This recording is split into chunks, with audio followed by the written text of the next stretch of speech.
Food!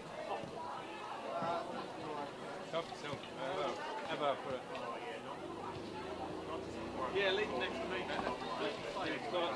So there's healthy, and then there's unhealthy.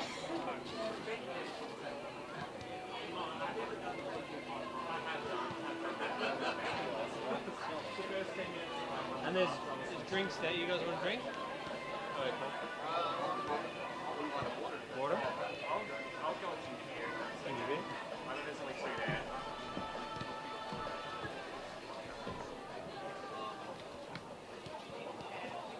Thank you. What do you want? Just water. Water? In your beer? Yeah, that'll be good. Andrew? Rob, you want? I'm alright, thank you. My coffee or water ratio is maybe off. No worries.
Good afternoon and welcome to KG5 for the Women's Statewide Cup Final. It's Launceston United taking on South Hobart in the decider here. They met a week ago at Darcy Street in the Women's Super League, played out a thrilling 0-0 draw. No one could beat the inspired goalkeeping performances of Jenna Farrow and Jaslyn Ben. They're going to be important to their side's chances here this afternoon. It's the defending Cup champions at Launceston United here on the big stage for a third year in a row against the South Hobart team, currently leading the Women's Super League and looking for their first major piece of silverware. I'm Andrew Cooling. Joining me on the call for this big occasion is Paul Hunt and Alex Mummery. Good afternoon, gentlemen. Good afternoon, Andrew. Pleasure to be here, as always, for Cup Final Day Mark II of the women's variety. As we saw last week, these two sides battling it out to a 0-0 draw in the league. And let's hope there's a few more goals here in this Cup Final, all to play for. There'll be no 0-0s after full time. We'll have extra time if that's the case this week. And just that extra bit of jeopardy might just force these teams to play a little more expansive than we saw last week. Although, given it's a Cup Final, we could see them go to penalties. Who knows here? But Alex, it's going to be a good afternoon. Yeah, excited to be here. Should be a top-quality game against two top-quality teams. Often in the Cup, you do kind of want to see those underdogs versus the Giants, get that giant-killing performance, but equally as exciting is those games where you get defending champions and the top 2 in the league.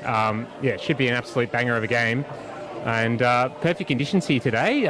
No wind at all. Not too cold, which I was pleasantly surprised by, given the amount of rain we got yesterday, and it being the middle of dark mofo. It tends to be dark early, cold early, but not too bad out here today. Yeah, conditions certainly vastly improved on what we saw for Saturday and shouldn't impact proceedings too much. We'll take you through the starting lineups for this big occasion, starting with Launceston United, the defending champions. In goal, number 1, Jaslyn Venn made some big stops last week at Darcy Street. She's going to be important. The back 4 are pretty settled group, I'd imagine, and we'll see the same as we saw last week. Farquhar in at left back, Laura Dickinson at right back offers that long throw-in threat that seldom is something teams have to deal with. A really unique weapon in their locker. In the heart of the defence will be Casey Hill alongside the captain, Nicola Clark. In midfield, it'll be a midfield 3 of Madeline Lawser, Adelaide Otto, and the other one sliding in there. De Klerk, I reckon. De Klerk, yeah, sorry, just working that. De Klerk's occasionally dropping the back. She played defensive midfield last week. Former South Hobart player. I imagine she takes the 3rd spot. Then attacking front 3 of Danny Gunton, Courtney Martin, and young Smith. Olivia Smith's just been really exciting this year. Lucy Smith on that wing offers some real dynamism and pace in behind. Now on the bench, you've got Madison Gilpin, Ava Farquhar, Olivia Smith, Estelle Tompkinson, and Laura Fulton. Maddie Gilpin, the obvious one to come back into the side if they need a sub. Came off the bench last week. Your thoughts on the United side, gents? I got to see them in the semi-final, and I think they really comes down to how their front 3 play. They're very talented up there, especially Courtney Martin in the number 9. Has scored a lot of tap-ins from the game that I've seen, but equally dangerous are Gunton and also Otto coming from deep, and as you say, Smith, very exciting this season as well. Got to be there to score them though, and that's why they've got Courtney Martin in over from overseas, and she'll be pivotal. She was left a bit isolated last week in the league game, very much playing the target role up top, and there was a big gap between there and their midfield 3. I did find that midfield 3 very solid defensively, especially Izzy de Klerk and Maddie Alorsa, which we're going to endeavour to get correct this week after being kindly corrected during the week. Thank you very much to everyone who came up to us and told us about that one. We do appreciate it. Very much so. Thank you, Maddie's mum, for setting me right on that one. Apologies, a bit of Swedish origin apparently there, but Maddie Lawser, a very fine player, very fine left boot. They'll be taking on a South Hobart team. It's a pretty settled group. They've added players as the season has worn on. One of those players, their star goalkeeper, Jenna Farrow, and she showed her value at Darcy Street last Sunday. Best keeper in the state over the last few years. At right back, you'd imagine Bridget Wright will step in there. The centre-back pairing of Cooling and Newell, they were rock solid last week. Cooling's been the star of this competition for a couple of years now. Some real pace at the back. Sophie Westwood, the captain, will slide in at left back. Perhaps the real strength of this team is the engine room, that delightful central midfield pairing of Pishon Choi and Lucy Roberts, 2 of the players of the season to date. That's going to be a vital battle in the engine room this afternoon. Eve Swain will generally be the most advanced of the midfield 3. And then in attack, Ollington probably will lead the line. Maddie Chambers in the starting lineup today could do, but generally plays out wide. Caitlin Stalker's been playing on the right wing. On the bench, Navapur, Booth, Browning, Kane and Batchelor. Yeah, always handy when you can introduce former Player of the Year and Maddie Chambers into your lineup a couple of weeks before a cup final and for the cup final. Obviously on a break from playing for Alabama State University in America, and as well with Jenna Farrow, that real top experience those two have. Obviously Jenna at Adelaide United during the last dub season, and also Caitlin Stalker, great pace on the wing coming across from Clarence Zebras as I proceed to get drowned out by the PA announcer. Should come through our mics fine, so keep going, gents. Okay, good. And as you mentioned, Andrew, Ollington as well last week, I thought was a bit isolated up front, similar to Courtney Martin, but that's extra service from Maddie Chambers might just be the difference, I feel. Yeah, I've been really impressed this season about how different players have been able to chip in from different roles for South Hobart. You mentioned Pishon Choi there. I thought she was really impressive last week and has been all season with key winning goals at the end of games as well. So she's definitely one to keep eye on. But also, it's almost a different dynamic with South Hobart, where they have had that solid or solidity at the back, and it's probably where they'll look to build from. Whereas I feel like United are almost the reverse, where you want their all front three, front four to be firing. As much as you have players like Stalker, Chambers, and Ollington as well, who's been very good this season. So very well balanced side, and they'll be, I think, slight favourites today. Yeah, I think they'll get the slight edge here, despite United being the defending champions. South Hobart have one of the two meetings between the pair up at Floorworld Park, a 2-0 win earlier in the year when they met, and South Hobart dominated that day. They really did. It was a much improved performance from Launceston United last week. They'll take heart from that, but the larger body of work this season, South Hobart have been the stronger side, but United, defending Super League champions, defending statewide cup champions, South Hobart on the big stage for the first time here. Will that mental edge perhaps play into things a little? That's what I was curious about, doing a bit of prep beforehand. First time South Hobart on the women's side of things. We know their men's side have been so dominant in certain patches the last 15 or so years, and then back into the past as well. Really the first big match for them on the women's side. They I went through the record book. They had a women's Division 1 title back in the mid-2000s to their name, and that was about it in the women's section. So that could be a factor here today, obviously in the Women's Super League since 2018. But that might just be something for their players to consider. But obviously, where I was getting at before with Farrow and Chambers coming in, plenty of big game experience, both with NPL experience, interstate as well. So they won't be overawed by the occasion, and hopefully that can transmit to the rest of their players. And I do agree they are probably slight favourites, which is weird to say against a team that's done the double. But I do fancy South Hobart, just that one extra bit of quality. But as we know from last week, at least, Launceston United really good defensively. Hill and Clark in that centre-back pairing, one of the best in the state. And I think that's going to be where this game is won and lost this afternoon. Yeah, they look absolutely up for it as well. Just looking at their huddle there, very intense kind of vibe around the group, and as they get to take their photo before the game. Always a good feature of the cup finals, but it might interrupt some of that intensity that they're looking at. But yeah, I agree. I think that may play a factor. But as you say, those big ins they've had probably over the last season and a half, South Hobart have had very experienced WSL players who've won titles before, and combining that with their own kind of homegrown depth as well. It could be a very threatening day out for, well, the Lonnie United defence, but they do have the experience to deal with the threats as well. And there we go, we see some of that intensity there as United do the cheer in the huddle and they take the side of the field. So Maddie Chambers taking her position on the left wing. It will be Ollington leading the line. That was probably the only real question mark over the South Hobart 11, with they'd shift things there, but Chambers generally does her best work out wide, and going to be an intriguing battle between her and Dickinson. We're off in the Women's Statewide Cup Final for 2023 as Roberts knocks it back to Newell, who will etch their name into history. Here's Lucy Roberts, their midfield general and playmaker. Very important today, especially on the wider expanses of KG5. Gives her a bit more room to hit those through balls over the top she so loves to do, and probably gives the likes of Stalker and Martin, who didn't have a lot of space last week, a bit more room to run into and show their real strength, which is their wheels. Yeah, absolutely. We saw even from that first initial kickoff, the ball looking down the line in the Stalker direction. I think that particularly on this grandstand side will be a feature of this first half as Launceston United gain a few yards with the throw-ins. Martin holds the ball up well, right through to Lawser. Otto scrambling away. And South managed to collect Stalker. Heavy touch. Back to the captain in Clark. Horses ball out wide. And eluding that of Lucy Smith. The two number threes resume their battle from last week. And Westwood, here's that one up. First touch for Maddie Chambers. There's plenty of space to move into. Lays it down the line towards Choi. And Choi can't quite find the return ball. I just think Lonnie United, when they can get Lawser on the ball, she's looking very neat on the ball, does always, but just makes that, can control the tempo in the midfield a little bit there for Lonnie United. So it was good to see her getting onto it early, but switched over to that far side now for South Hobart.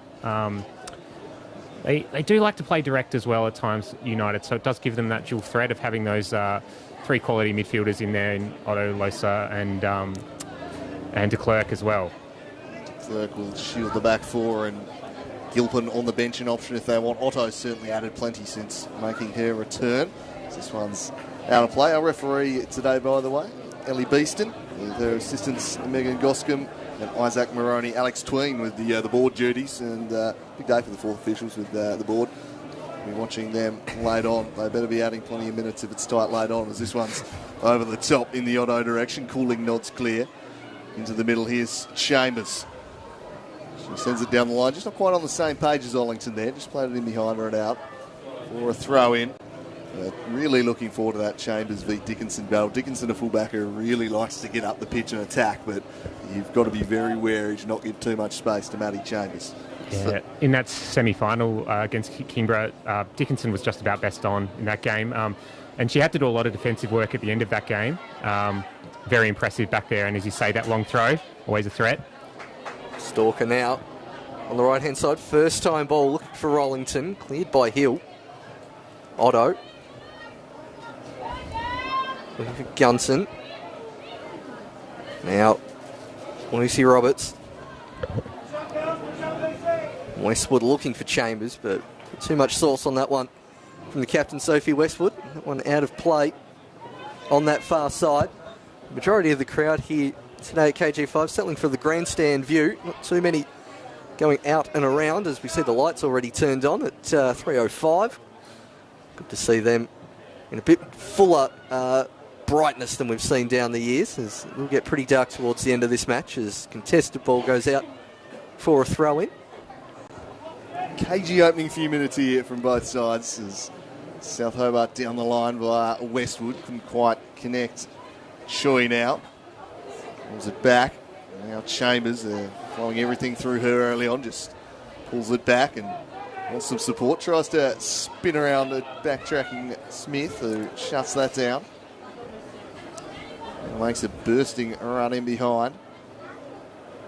And really targeting Chambers early in this one as de Klerk sees it wide. Back to Bridie Cooling. There's Bridget Wright off to her right, and now Stalker further wide, but plenty of white shirts across there, so they go back inside and Cooling goes down the corridor, nothing doing. Yeah, I think Lonnie United obviously have been trying to set up very defensively in this first probably 5 or 6 minutes. Almost playing with two banks of four the entire time, only with Otto playing as a kind of high 10 and Martin up there pressing from striker. Everyone else is back in behind the ball, making it very hard for South Hobart to get past. There's almost a little threatening ball finds its way up to Ollington, but not quite. As we see these games, you don't see too many games that could be described as a chess match in the Women's Super League and in the Women's Comp down here, but between last week and the opening stages of this game, it's a pretty fair description so far as it balls Chambers tackling away and does manage to keep it in, does Chambers. This one will fall to Choi at the top of the box, elects not to hit it, goes through to Chambers. Hill clears it away at the second attempt. Otto kept in by Smith, gets the ball back as Newell forced to come out from centre back and leaves a bit of space in behind. The recovery pace of Cooling nearly gets there, just kept in on the far side. Smith with the ball again. Otto wanting it inside, and Choi read that one like a book. Tries to turn away out of trouble, but runs out of real estate. And yeah, we even in those kind of, since the days of Zebras v Olympia was probably the next closest I could think there were chess matches with where players were put in certain positions to lock down other players. Seeing a bit of that here this afternoon. As Cooling hits that one out for a throw. It's fantastic quality by Smith on the right wing there just to get out of trouble and release Martin, and showing her pace to track that ball down. I wonder whether United are trying to just play on that break quickly and hit South when they're up like that. That's a beautiful long ball. Well, it's dangerous. Work Goldwood and scrambling across. Farrow palms it away. Nearly dropped in at the back post. Long throw. The long throw of Dickinson. It's something no other team has in their locker. It's something South Hobart aren't used to defending. We saw it cause some chaos at the back last week. She gives it a mighty heave. Something I'm surprised more clubs don't go for with a long throw. Can be a real weapon. So an early set piece here for Launceston United. Can they find ahead in the box? They've got some aerial prowess. Danny Gunson is certainly the likely target. The centre backs will stay back, so it'll be the attackers. Courtney Martin peeling short. It's sent in the Otto direction. Flick towards the back post. That'll be a repeat corner, will it? It will, off the South Hobart head. So now the left-footed Maddie Lawser can go across to attack. We saw last week in the league game when these sides tend to have corners. They tend to have about 2 to 3 in a row. It really comes in patches. We saw that down at Darcy Street on the far end as Lawser swinging this one in. Goes towards the 6-yard line. Over the top, he's got it off the crossbar. Will it be tapped in over the top of the bar? Dickinson from point blank range couldn't quite keep that one down. That was a good call, Andy, there. That set-piece threat, that was a very good header just off the bar. And unlucky they haven't scored the rebound there. Just a little bit of an awkward bounce on the ricochet to put it away. So that's a really big warning shot fired by Launceston United early. And Danny Gunson within inches of opening the scoring. I said she's got an aerial threat and met that one firmly. They're really going to have to watch her dominant in there. Here's Eve Swain now. Loves to run defenders, but couldn't get past her former teammate de Klerk. Got rid of it. Smith knocks it back for Dickinson.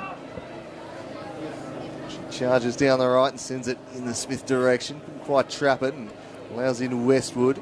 She looks to carry it forward. Choi working back to try and cover. Any numbers out behind here. Newell to Lucy Roberts. The metronome in midfield. Bridget Wright. As Stalker peeling off for her. That's where she heads. Farquhar watching her closely. Roberts, I think, was just expecting the continued run down the line. She'll give chase here as Clark leads back to the ball and opts for safety first.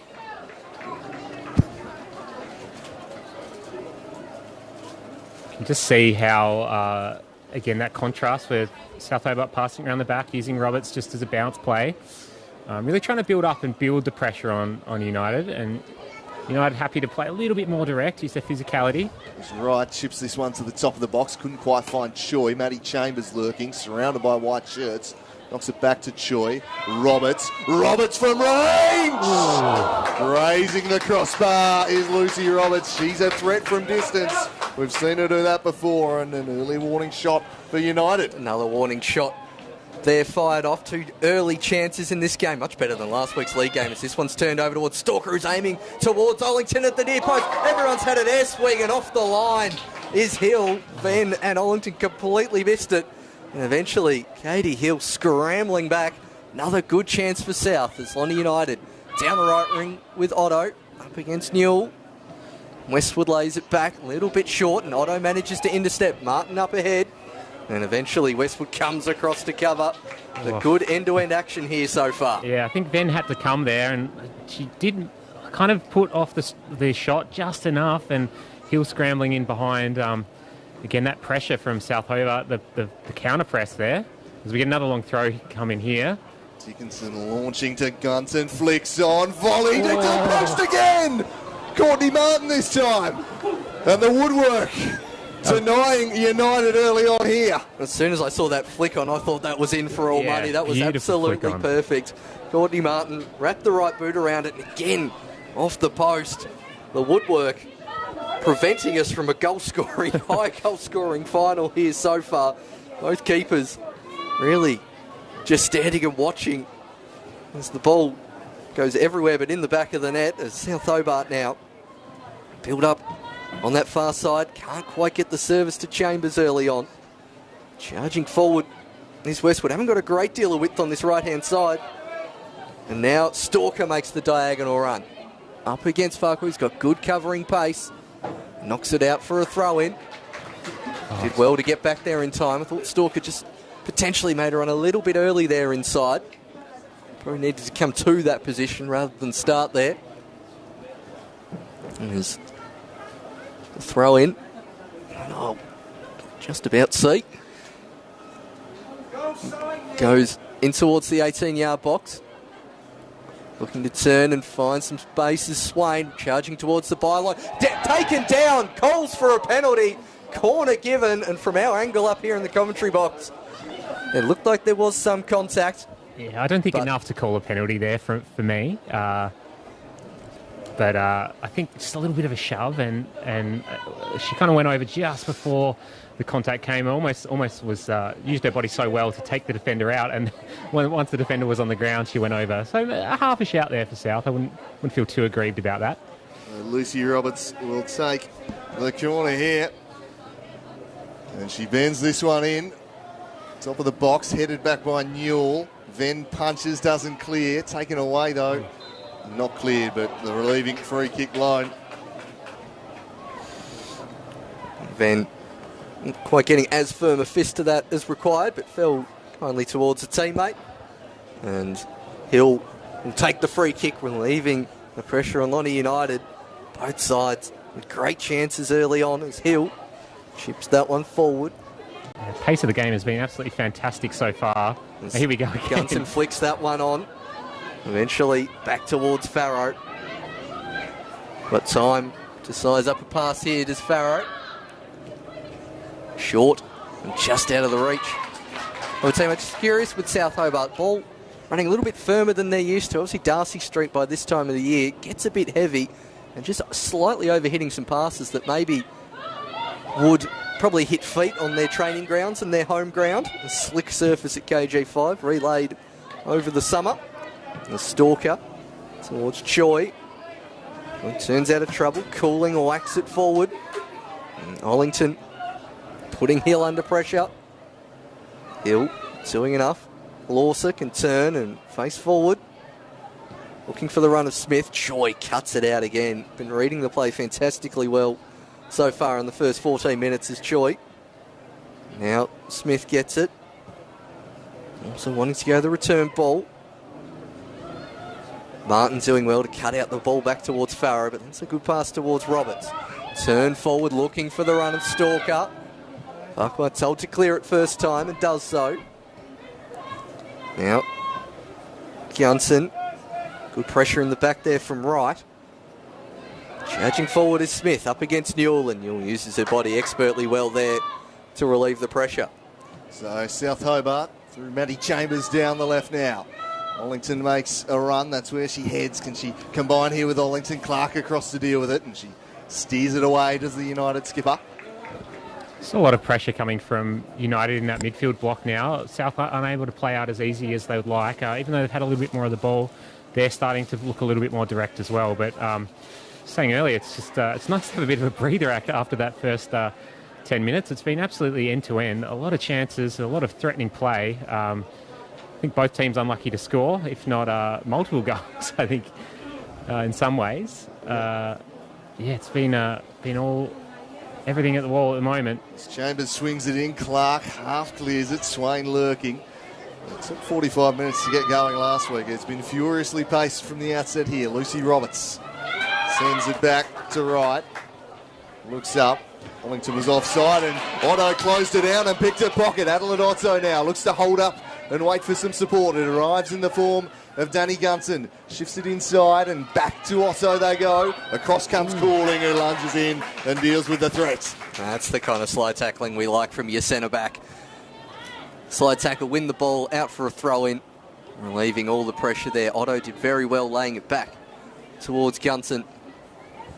I think Wright just got caught on the ball a little bit there. She's playing very narrow as a fullback at the moment, and they're not getting a lot of width on this right-hand side. Glass squares this one up. Smith couldn't quite get it. Chambers tracking back, and she'll now look to turn away, but de Klerk just shielding it. Ooh. Draws a free kick, so even better than a throw there for United. Well, unnecessary that from Chambers. Yeah, when you're going in the wrong direction, never a good foul to concede. As also will thinking about going over to take this one and maybe doing a kind of a corner routine with the ball from a different position. In the end, free kick with 5 Lonnie United players to aim for. Goes central. Farrow coming out to collect, and that's a confident take from the South Hobart keeper. Looks up and wants an option and goes towards Stalker. Farquhar read that one well. Stalker ends up with it in the end and lays it out to Chambers. Choi gets on her bike and makes a forward run. Chambers goes in that direction. skips past Hilda's Choi. Has an option at the top of the box in Swain. It's Swain over the top. Wow, that was the perfect ball from Choi. Just leaning back into that one. Jocelyn Venn didn't have to make the save as the ball hits the cricket net. Oh, that's an unfortunate miss there from South Hobart perspective. Pishon Choi is an absolutely devastating runner, though. That was just a wicked run from midfield. She's very powerful in there and created that one all by herself. And again, one of those ones where it just sits up for you beautifully on the first time, but you've actually got to take those a little bit differently how you'd shoot other balls you'd have coming towards you. So just got a little bit under that one, Eve Swain, unfortunately, for South Hobart. Stalker turns towards the top of the box. Here's Ollington! Flashes it wide, and they're knocking on the door, South Hobart. Somehow we're scoreless here through 17 minutes. It's not through a lack of chances, gentlemen. It certainly isn't. Both goalkeepers have been a bit powerless to stop any of these shots. It's been due to shooter error or the woodwork. It's prevented any goals so far.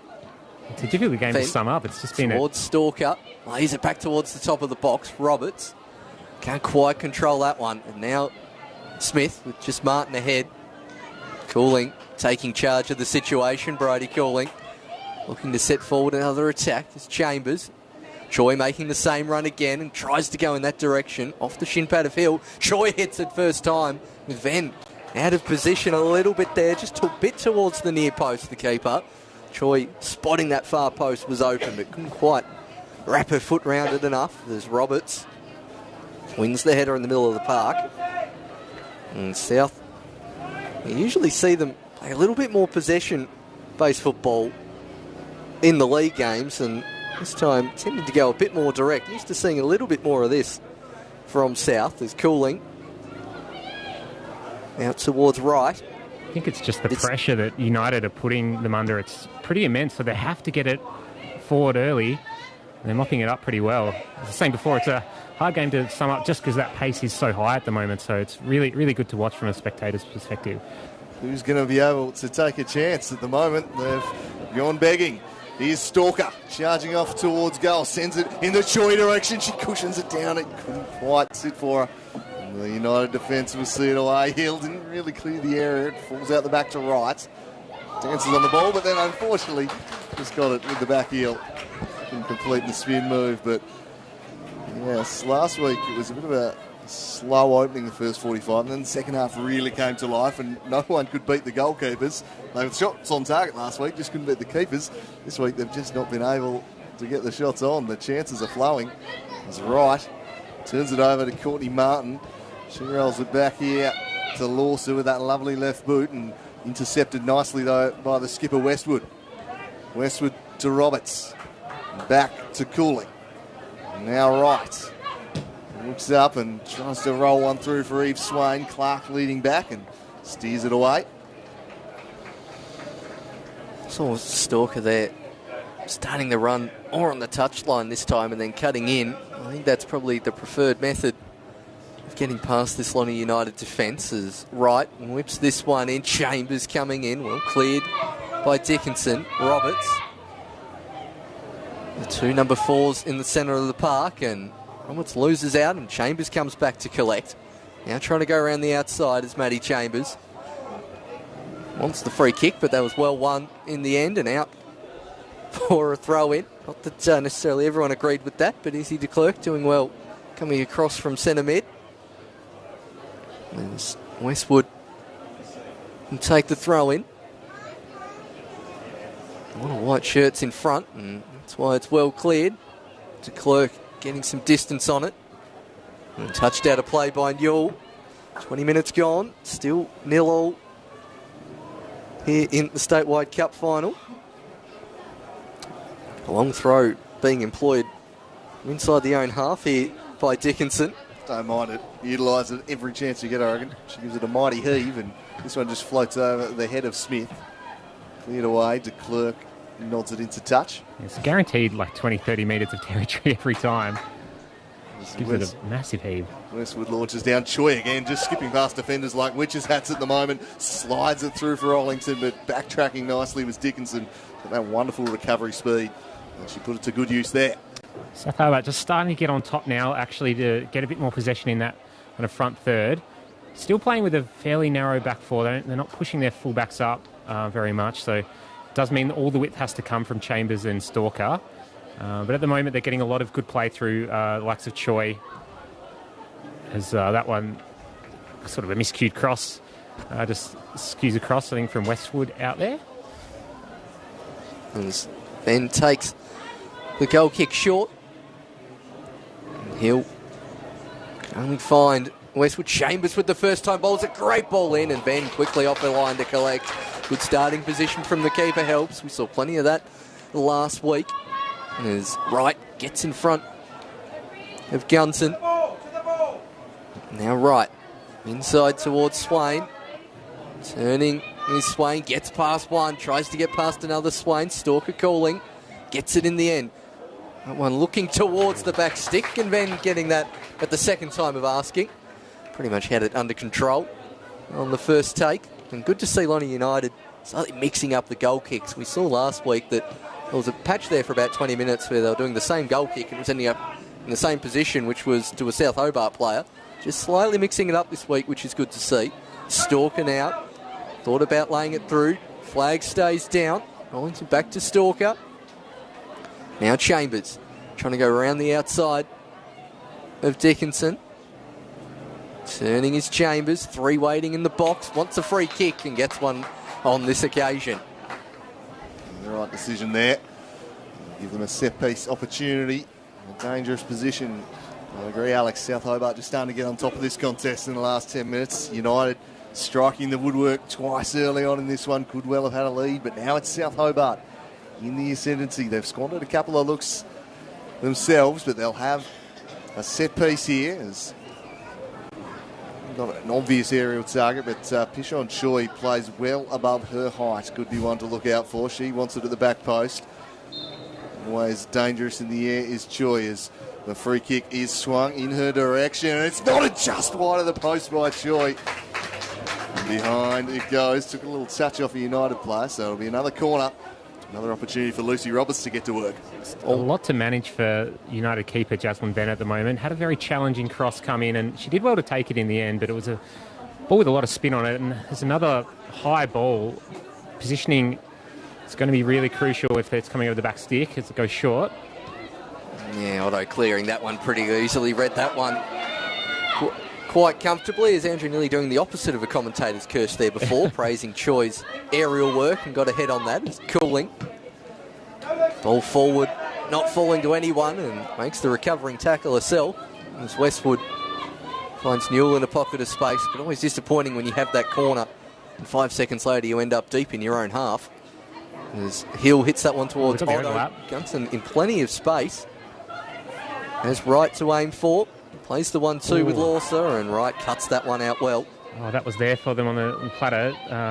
Gunson had the overlap. Swain goes the long ball towards Chambers and should get there. Does Maddie Chambers. Has pace to burn.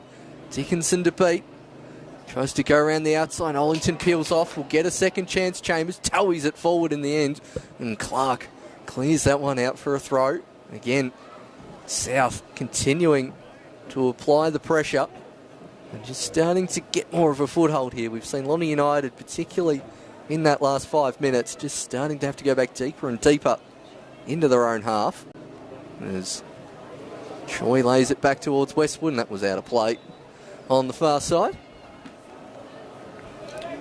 Yeah, as you mentioned, I think they just can't get that same forward press going. And when they had the ascendancy, it was really a lot of work being done by Otto and Martin, and South are just comfortably enough playing through their back four at the moment, and being able to put some real pressure on to the rest of the United team, and they're just sinking further and further back and having to defend really deep. But at the moment, they're doing enough to make sure they don't go behind in this game. So doing what they have to just to manage those swings of momentum that you get in a cup final.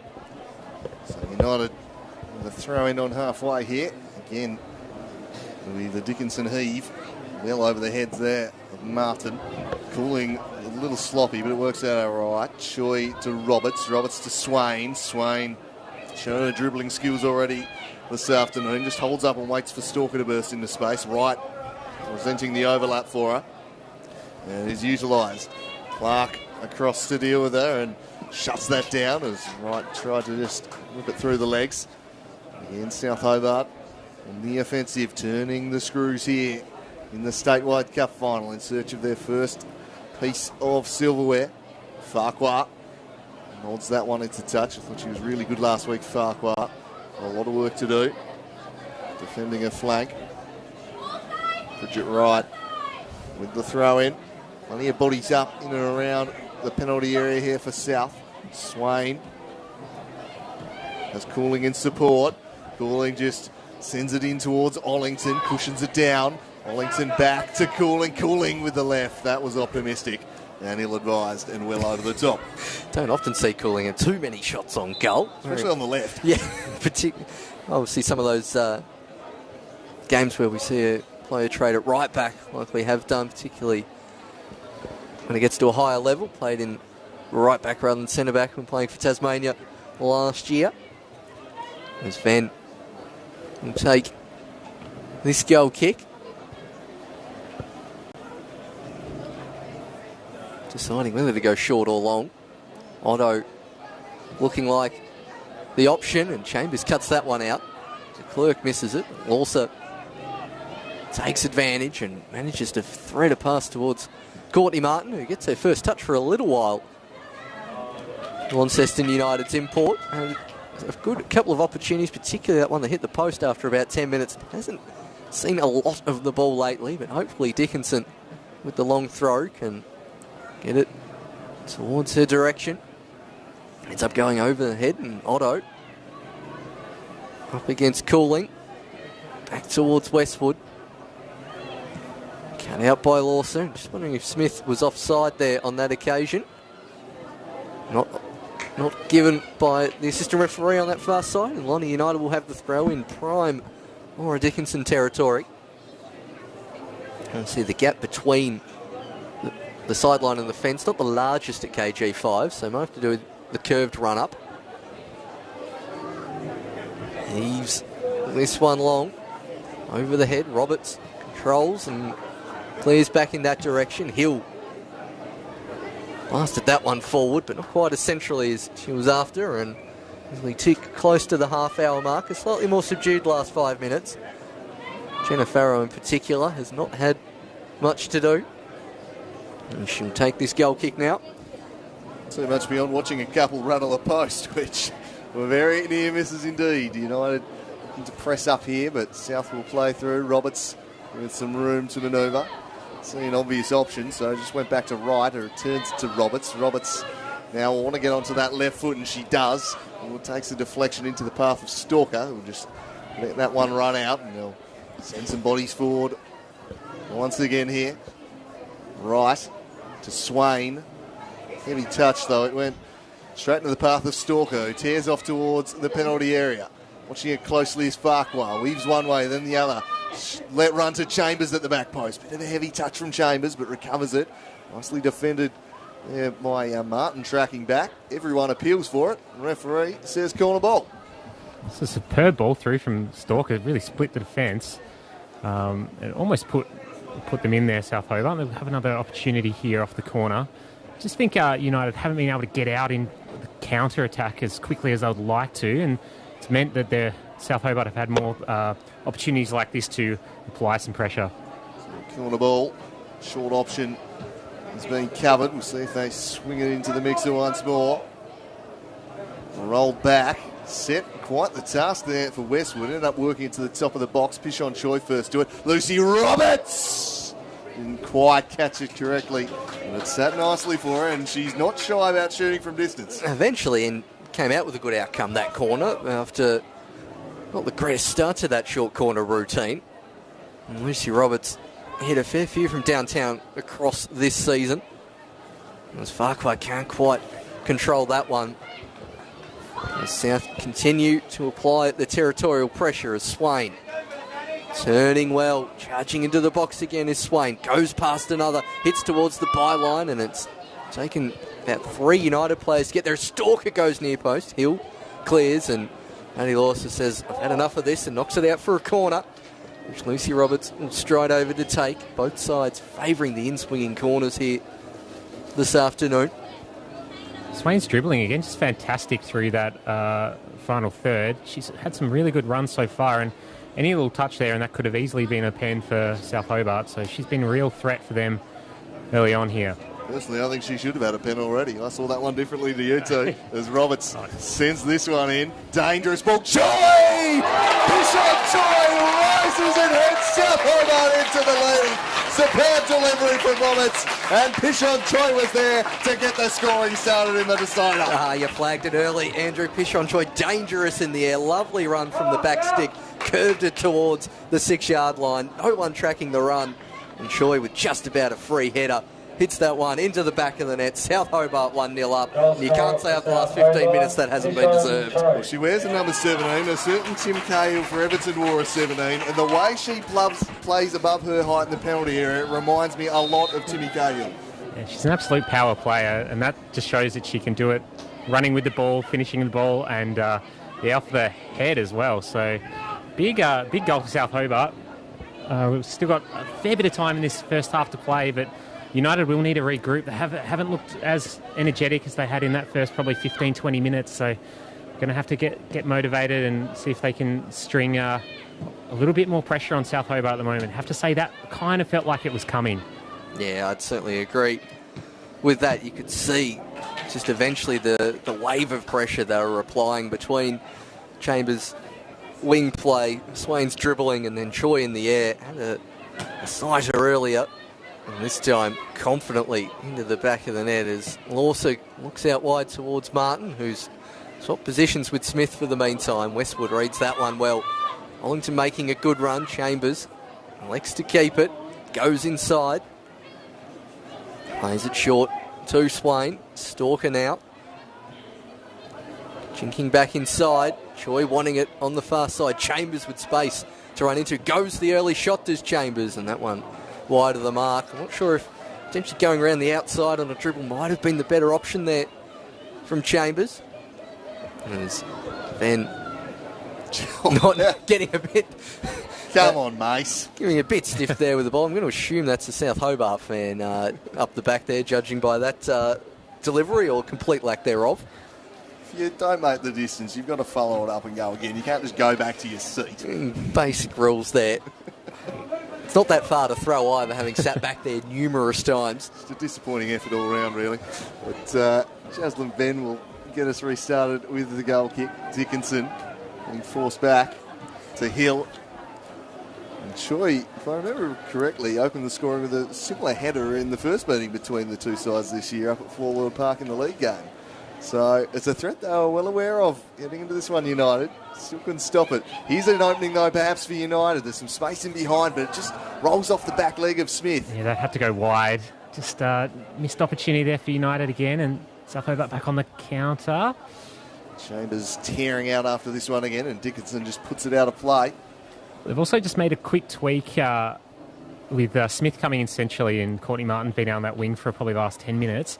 I wonder whether Adelaide Otto could drop back into midfield a little bit as well. I think Lawser and de Klerk have had a lot of trouble tracking the South Hobart midfielders and getting a bit outnumbered in there. Dangerous ball towards Ollington, but they'll deal with the threat, and now Danny Gunton leads out the counter. Finds Smith, but rolled out behind to Cooling. Now Wright. Bridget Wright. Smith doing well to win it back, though. Gunton. Lawser. Smith, and now into space for Otto. Otto tearing away here. She's got Martin centrally. Not a whole lot else, and plenty of red shirts back, so just delayed. Went to Gunton. Gunton looking for Martin, but didn't really give her a chance. Newell had her covered, and Farrow claims. 10 minutes left in this first half, and those at the ground, South Hobart are the away team here today. The scoreboard saying home and away, despite the fact this is a neutral ground. One team has to be drawn out for change room purposes. Well, yes, I figured there was a reason. I was just curious which one it would be. As Gunson, Cooling clears, only as far as Stalker, and Otto with a lovely turn. And Cooling getting that one caught between her feet. Cleared forward by Farquhar. Martin gives chase. And coming back is Chambers doing some defensive work. Hill lays it off towards Dickinson. Up towards Smith, cleared by Newell, and now taken off the toe. Lawson towards Otto, gets a shot off, but an effort comfortable for Farrow to collect. First real save we've seen Jennifer make in the last 15 minutes. Yeah, United starting to get a little bit more into it. Just as I say, she dropped Adelaide Otto back a little bit into the midfield. She's made some really good runs from that kind of advanced 10 position, and here she is pressing the ball again. So what do I know really? But much better from Lonnie United again. They're trying to use those front four to press South Hobart defence, and when they can, they look threatening, and when they can't, South are able to play through like this occasion here. As Chambers takes it, receiving from Swain, and sends it in the Pichon Choi direction. There's a couple of defenders marking it, so it goes back to Chambers. Ball in behind Swain, but it might sit for Roberts. Roberts combining with Swain, continues a run, goes instead to Stalker. Stalker's shot blocked away by Farquhar. Now Bridget Rice, plenty of bodies forward here for South Hobart. Stalker, and trying to go past Farquhar, who just caught one on the schnoz there and lost the headband as it just deflected up. And that would be a nasty one on a rather cool Hobart's afternoon. Absolutely it would, as we see play rightly stopped here to check on Farquhar.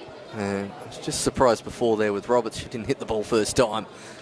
I thought that one set up quite nicely, as I assume the physio's going to come on to have a look at Farquhar, but as long as the headband's back on and we're going to get play back underway. It's right towards Swain, searching towards the byline, not having anyone really presenting too much of an option. Goes back towards Stalker. Now gets the cross in as far as the captain and Clark. That one blocked off. Swain winning that one. Swain towards the byline again. Choi waiting. Ooh. Goes towards the near post and hits it.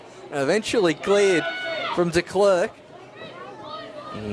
Battling away is right. Good challenge from Otto. And the break could be on Fulani United as Guns can't quite get ahead on that one. Cooling mops up in the centre of the park, and South is perilously close again to getting a second. As Choi gets it in the centre of the park. Roberts wants it and gets it. Stalker trying to stay on side. So's Ollington. This time out towards Chambers. Lovely ball from Roberts. Chambers first time cross towards the near post. Fantastic challenge from Katie Hill at the near post. Just immense pressure put on by South Hobart there. I have no idea how that first shot hit the post. It was from a very tight angle. It almost found the back of the net, and then a lovely little run in behind and cut back, and just able to be harried off it by, I think, Katie Hill and also Venn challenging for the ball there. So United, they'll be wanting to hold on to the only the 1-0 lead that South Hobart have going into half-time, and see if they can't recover. With some of the attacking play that South Hobart are putting on at the moment, it's looking very threatening. Swain is having quite an influence on proceedings here. Here's Bridie Cooling. Slides it across to Stalker. Choice taken up in an advanced position. That's where she heads. Hill stretches, gets a toe to it into the path of Venn. They handle it well at the back. That combination once again using the experience. Katie Hill. This one's launched towards Otto, but Newell dropped back into the space. Lawson dispossessed, but it went back into the path of de Klerk. De Klerk now trying to spring Martin, and she has an opportunity here for the American. Courtney Martin tracking back. It falls now for Danny Gunton. Farrell onto the bar. Still a chance. Smith hitting the deck was Martin. Otto following up. Otto saved by Farrell again. Still they attack. Adeline Otto turns back. Dickinson surges down the right. It's out of play, and the woodwork's now been hit 5 times in 40 minutes. Janet Farrow with a fantastic double save. We saw similar at Darcy Street last week. The speed to come off her line and shut down Otto for that second one was incredible, as Dickinson launches it long. Gunson put the flick on. And eventually cleared from Choi. South defending in numbers. Jenna Farrow keeping it at 1-0. As the entire KG5 grandstand takes a collective breath at the same time. Swain pops it forward. And a little bit of miscommunication at the back between the centre-back pairing. Will get mopped up by Venn. Lonnie United. Gunson with a fantastic opportunity. Martin again in good space here. Trying to stay onside. We can see when the service is delivered to Courtney Martin. There's Yeah, they fantastic skill, but just can't quite score. finally got that ball over the top and very threatening in behind. Was originally thinking that maybe Martin should have taken that herself, but the ball actually wasn't too bad, taking a little deflection out to Gunton, who unleashed a very good shot. So very unlucky not to knock that one up through that passage of play. And I think just that Farrow influence on this game. Chambers slides it through for Ollington. South Hobart now a threat. It's Ollington. Squares it back. Oh, Stalker was bursting through the middle, just begging for the cutback. But she couldn't find her. And a bullet dodge there for United. Swain once more. Turns on it. Looks towards Stalker. Stalker pressured by Farquhar. Retreats back to Cooling. Bridget Wright. Rolls it in for Stalker. Sliding it through, looking for Ollington, but sharp off the line again was Ben. Just overhit that one, but South continue to knock on the door. It's quite remarkable. We've only had one goal here. So many scoring chances at both ends. That was a really intelligent ball from Stalker there. It's given how much good communication there is between Hill and Clark. They usually have that gap between the two of them in the centre of defence covered, and Stalker spied probably the biggest gap we've seen all afternoon and played a lovely through ball, just not quite on the same wavelength with the strikers. Chambers in a good amount of space. That one's just overhit from Newell. As we have 2 minutes to go. Heaps of chances in this first half. As you mentioned, Andrew, Woodwork hit 5 times already. It's just been periods of play in this game, probably first 10 minutes, last 10 minutes of the half. Just been absolutely breakneck speed, and it looked like we're going to be having a bit of a grandstand finish to the end of the first half, let alone the game. So here we go again, another counter-attack being launched here by South Hobart. Westwood sends it down the line. It's an aimless ball though. Not quite able to spring Chambers. This one certainly auguring early as a potential cup classic. It has had no shortage of action, just the one goal. A tense and exciting contest, a free-flowing contest. Many wonderful moments in attack for both sides. Here's Westwood. Chambers tries to go around the outside of Dickinson. Dickinson, pretty speedy customer, but in the end just bundled her over, and a free kick will go the way of South. I mean, we do usually have a good amount of goals in these statewide cup finals. Most of them have had either 3 or 4 goals the last 5 or 6 years. It's been 3-1 4 times in the last 5 years. With a 3-0 being the other one. Really annoyed Olympia didn't score that year now. Just to keep that symmetry. As Roberts will discuss taking the free kick with Maddie Chambers. And eventually leaves it to the South Hobart winger. 5 in the box awaiting for South. This one goes centrally. Stalker coming across to get a foot on it. Well, he didn't quite go the direction she'd hoped, as de Klerk back to Hill. Trying to pass their way out of defence, Aloni United, and that ball nearly finds Otto as the 4th official. 2 minutes of stoppage time. Brings out the board and announces 2 minutes of stoppage time as another foul, this time on Cooling. Another set-piece opportunity for South. Well, we have to manually count those 2 minutes as the scoreboard stopped on us. As Roberts usually takes the free kicks from this far out. Interesting, Lonnie United with a player on the goal line. As this one gets laid back towards Swain. Choi has the shot, and this time goes over the top. Another good chance for South Hobart. Falls to the goal scorer. As you mentioned there, a player on the line for Lonnie United invited South Hobart's players to put pressure on the entire defence there, and very unlucky not to score there, South Hobart. And I feel like it could have been averted by setting up a little bit further out, but maybe just a bit concerned about the long-range effort of Roberts. That's the only thing that comes to mind, as this one's knocked back to the skipper. Clark clears the area. Silky touch there from Smith, but she can't quite find the pass to Courtney Martin. Bridget Wright has the option back, shut off, so goes down the line. Farquhar intercepts. Otto. Now Martin directs de Klerk into space, guides her into it, and now Danny Gunton. Danny Gunton carrying the ball forwards. She's capable from distance. Looks to square it up. Couldn't find Otto, though. Picking it off was Roberts, who finds Chambers. And Chambers has Ollington making a bursting run in behind. Hill across to clear that one out of play. Probably in the dying embers now of this first half. South Hobart, a goal to the good thanks to Pishon Choi. Well, it could easily be 4-3 either way, really. Has been a game filled with scoring opportunities. Choi, a little handball there, and that will end the first half. A pulsating 45 minutes here at KG5. You couldn't ask for a better opening to this one. South Hobart ahead, but plenty to keep Launceston United interested in believing in this one, lads. Yeah, real fantastic energy to this first half. Both sides attacking with fantastic intent. Both sides having chances. South Hobart, the only team so far to put them away. But if I'm Launceston United, coach, I would be a little worried with how far we retreated there in the middle stages of that half, but still quite happy with the amount of chances created and definitely still in this game at halftime. Yeah, I think with just a small tweak of the game plan or just a little bit of better execution in terms of how they are wanting to play on the break, they could have even more chances, but also very unlucky not to score. A few chances off the post, but equally South Hobart, it could be 2 or 3 up as well. So it's what you want to see in a cup final. Plenty of chances, plenty of excitement. So very keen to see how it unfolds in the second half. Absolutely, don't go anywhere. This one has the makings of a cup classic. At halftime, it's South Hobart 1, Launceston United 0.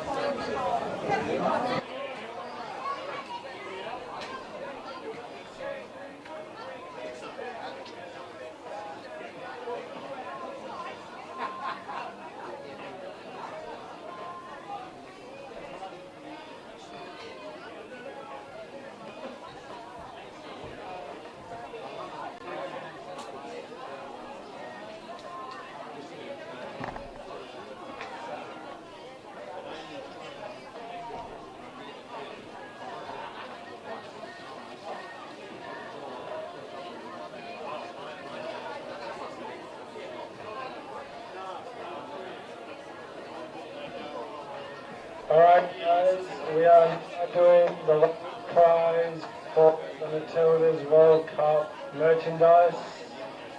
Everyone should have a ticket from the door.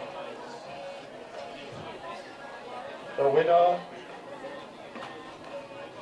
Orange A93. Orange A93.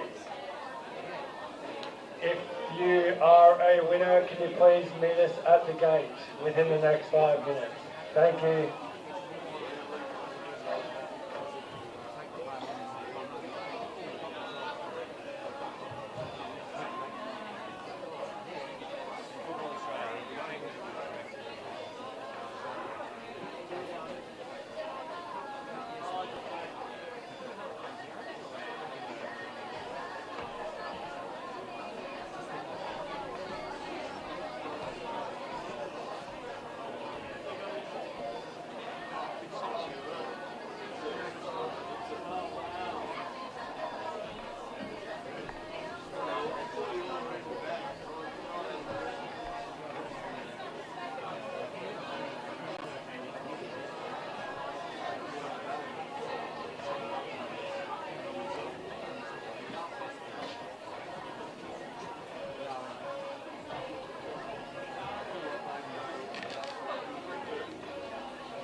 Welcome back for the second half here at KG5.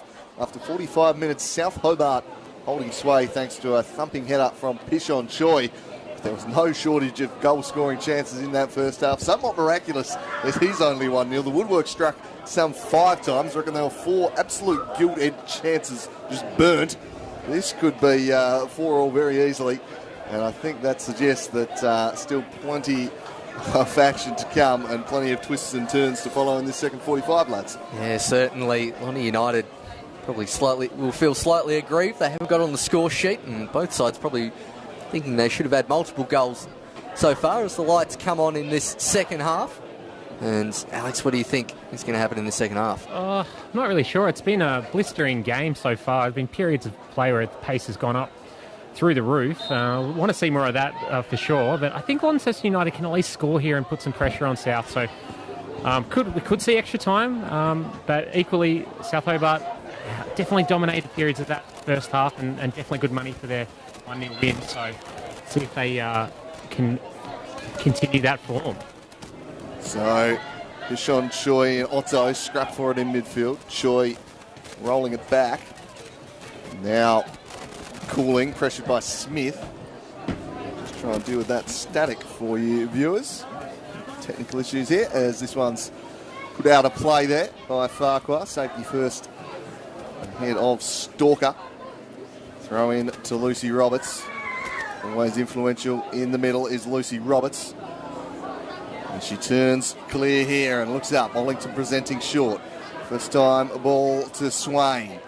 She mesmerised them with her dribbling skills at times in the first half, Swain. She turns on a sixpence here, knocks it back, crossing won't find Ollington. Hill-Renner didn't deal with it though, invites in Stalker, and now Choi. It's Pishon Choi, bending one, but comfortable enough for Jaslyn Ben.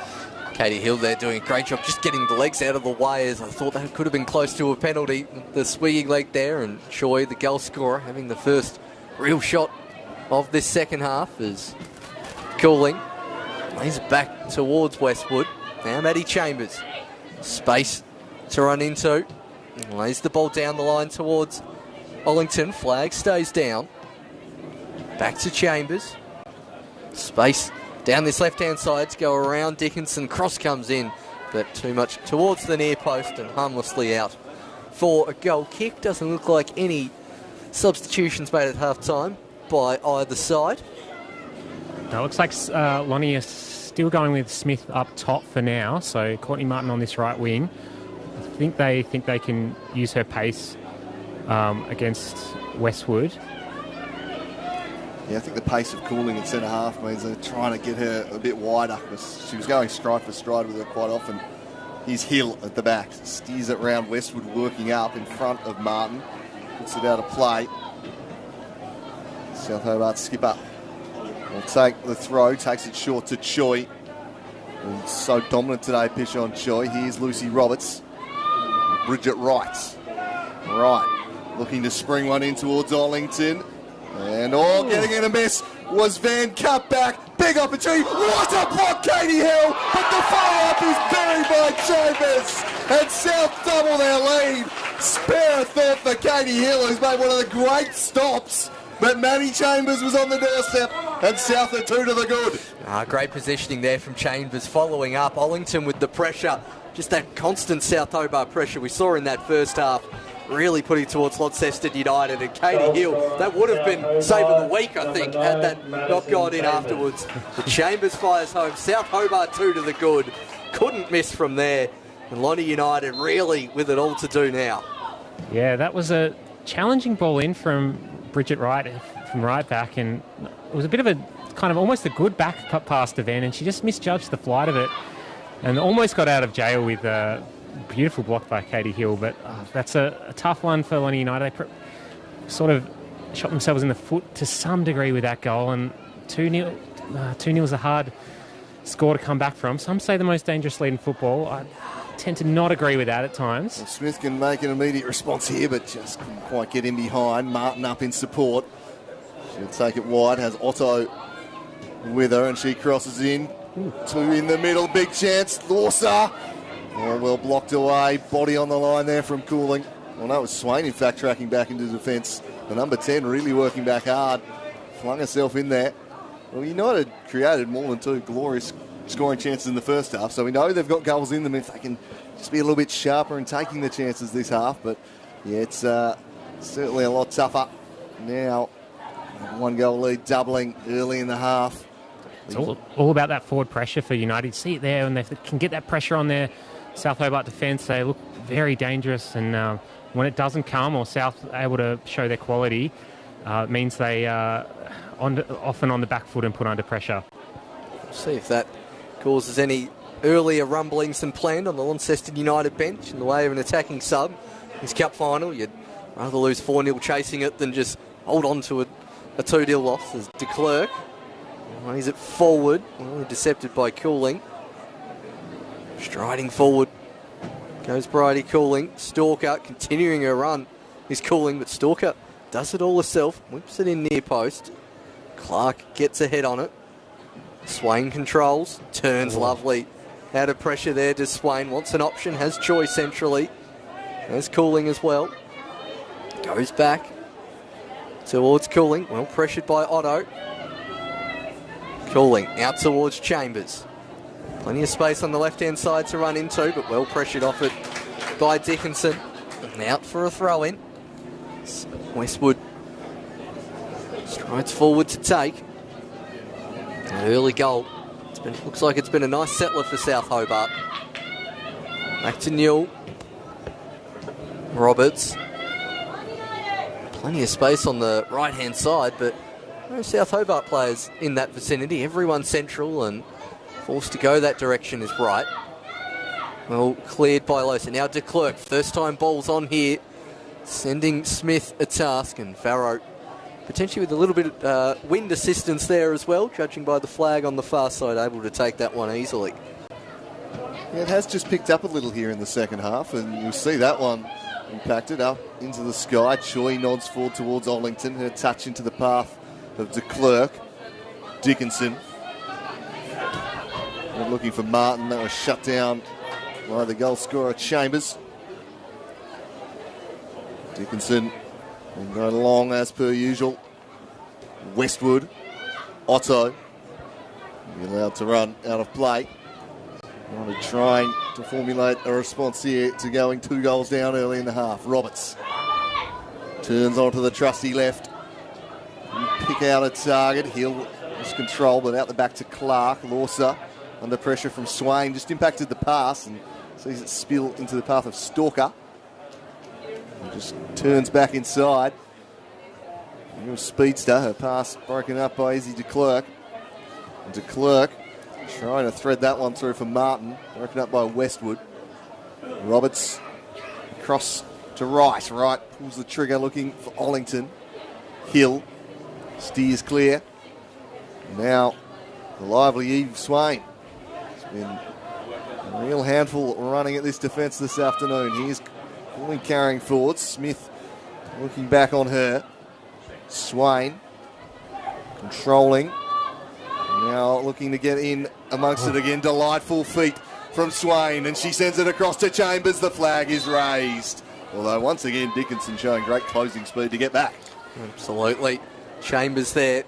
Probably expect to stay onside in that situation. Swain did very well to turn out of trouble, but the last couple of minutes, a lot more the style of football we expect from South Hobart, playing those triangle passes, using Lucy Roberts in the centre of the park to gather the ball forward, really putting Lonnie United on the back foot as Hill knocks that one forward towards Martin. Choi turning past de Klerk, advantage paid by the referee, Zollington. Now out wide towards Chambers. Martin applying good pressure. Chambers back to Roberts. Plenty of space to work in. Out towards Stalker. Caitlin Stalker gets past one, and just a heavy touch let in closer as Cooling turns away from Smith. And Otto applying pressure from the front. Ball goes all the way back to Jenna Farrow, but with the 2-0 lead, South pretty comfortable to keep doing that. I think it's been interesting seeing Ollington get more involved as well. I feel like I've barely heard her name today. In the last probably 5 minutes, just trying to get more touches in that central striker position, and you can just see how much more that affects retaining a possession from South Hobart as a heavy challenge goes in from Courtney Martin on Westwood and getting a throw. But yeah, they're happy to just sit on the ball now and keep possession as really a style of play throughout the whole South Hobart club. Yeah, they've got that luxury of the lead that will enable them just to knock it round. No real need to overextend themselves. It's United chasing this one now. Here's Pishon Choi. She's been outstanding so far. Driving through the middle again she goes. And sends it across to Stalker. Stalker has an overlapping run coming from right, but Gunson tracked back and broke that up. She gets the return ball. Looks to turn back, pressured by Stalker. And manage it well, although Lawson just a slightly errant pass there. And turns it over rather cheaply. So South Hobart with the throw in. Advanced areas here. Roberts, so often the receiver for those throws. Playmaker of this side. Takes it round Otto. And then sends a direct ball into the box. Then should be able to get there, and she does. That gave me flashbacks to the second goal just for a hot second there. But well dealt with by Dickinson and Venn. That one goes over the head of Martin. Choi doing a mountain of work getting around the park here this afternoon as Westwood launches that one forward. Hill assesses the options and finds Dickinson. Westwood manages to intercept Stalker. Wanting it on that far side, has plenty of real estate to run into. Goes inside, pushed off the ball by Farquhar, using her body well. Falls to Swain. Swain now through the middle. Dickinson clears as far as Otto. And just Launceston United, since that goal, they're repelling that South Hobart attack well, clearing that first ball to halfway. Just that second ball to get it towards the forwards, not quite happening here so far in this first 10 minutes of the second half.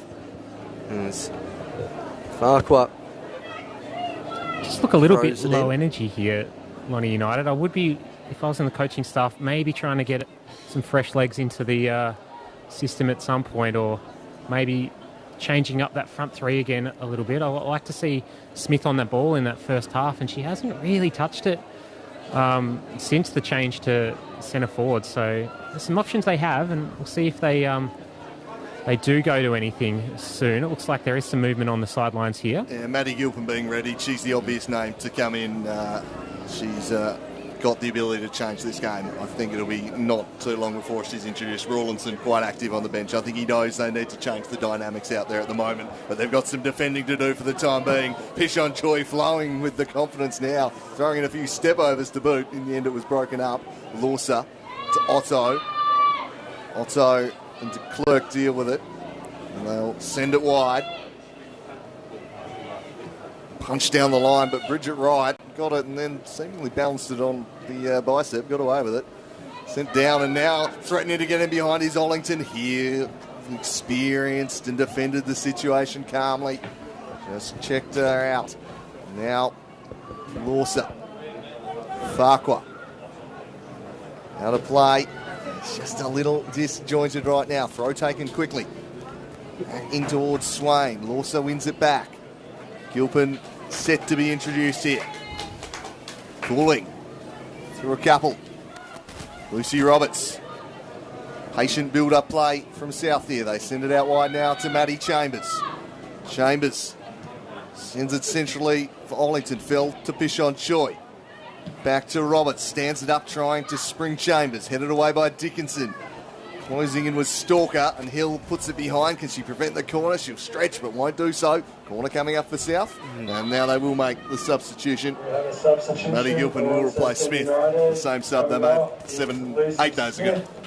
Yeah, same sub there. A few minutes, about 10 minutes earlier than last week, but really have to throw caution to the wind. Gilpin coming back from injury. There's a nice round of applause at Launceston United fans in the crowd, and I'm sure those that watching at Florwell Park will be hoping Gilpin has a positive impact on this game, as Lucy Roberts in no hurry to take this corner as they've done that entire sub, and Lucy Roberts hasn't even got to the ball yet on the far side, so South slowing the pace of the game down a bit here. And these in-swinging corners, we can see Choi at the top of the 18-yard box ready to make the run in. I would expect this one to head in that direction. As Roberts strides forward towards Choi. Gunson clears. Sean Choi gets it at the second attempt, gets past one. Sea of white shirts there, manages to get it away, only as far as right. And that pass intended for Roberts, but just left behind, and now Farquhar can come forward from defence. Plenty of space to run into for Neve Farquhar. Otto wanting the ball, cut back towards Gilpin. First touch is a good one, and just outside. Otto charges the ball down. Spin might fall fortuitously for Lonnie United. Some half-hearted goals for a penalty there on the sideline. Nothing doing there. Beef Swain didn't get a penalty in the first half. She's no chance there. Nor should she be, mind you. As this one's knocked down to Westwood, who turns away. She squares it wide to Stalker. Still full of energy, Stalker. She'll run out the 90, don't you, Aaron? She tears past Farquhar here. Cuts inside. Plenty of runners ahead of her. Sliding it through for Swain. Swain knocks it back to Stalker. Stalker to Choi. Bishon Choi. The touch just slightly heavy. Allowed Ben in. But it was a very near thing. There's plenty of sauce on that cross, and Choi just wanting to take it with the outside of the boot. Another promising half chance for South Hobart. Mr. Clerk knocks that one back towards Ollington. That one ends up back with Venn. Has to clear this one with the feet. Picks out a good pass, and Courtney Martin has plenty of space to run into. He probably didn't quite think she had that much space as Chambers shuts down. Westwood strides forward. Now Choi. Chambers up against Martin and lays that one back. Throw in towards Lonnie United, who need to get a little bit more urgent, I think, with these throw-ins. Half hour to go. It's amazing how threatening Swain and Choi are from deep positions. It's such a luxury to have two absolute goal threats playing like a 10 and almost a number 8. Pretty amazing that run in from just deep and almost had a second goal there, Pishon Choi. Throw in Roberts' ability from 20, 30 yards out, and that is a midfield packed with goal-scoring potential. It's the real strength of this South Hobart side. It's what's seen them rise to the top of the Super League table as this one's flipped over the top. Ollington and Hill in a one-on-one. Hill does well to Marshaller. Sends it wide to Clark. Down the line. Now to run out the back for Wright. She retreats back to Cooling. Roberts pressured by Gilpin, looking to make an impact off the bench, and she just bustles her off the ball here and wins it back, but there's absolutely no one there for the switch that was played. And Westwood can take it for South Hobart. Chambers back to Westwood. Westwood retreats further to Newell. Newell, Roberts, just sitting off them here. Dickinson intercepts to Clerk. Turning into trouble though, because Swain picked a pocket, and Swain is hauled to the ground by de Klerk, and that'll be the first slice of cheese of the day, and probably not a bad one to take, mind you. I think that's good experience play there from Izzy de Klerk. Good sense. Tried to rip her shirt off. Good sense Chambers in a huge amount of space, and frankly took one for the team there, did Izzy de Klerk. And the first slice of cheese in this cup final. As we're just talking about those bursting runs from midfield. As you mentioned, such a luxury to have, reminiscent of the way you see the Matildas play. You get Sam Kerr out wide and those on-rushing number 8s in the middle. Very Emily Van Egmond-esque. Roberts launches this one centrally. Chambers controls. Fights away for the ball and manages to win the throw-in for South.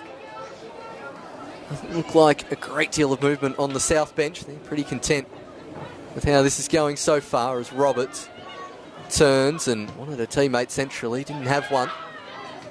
It's Newell.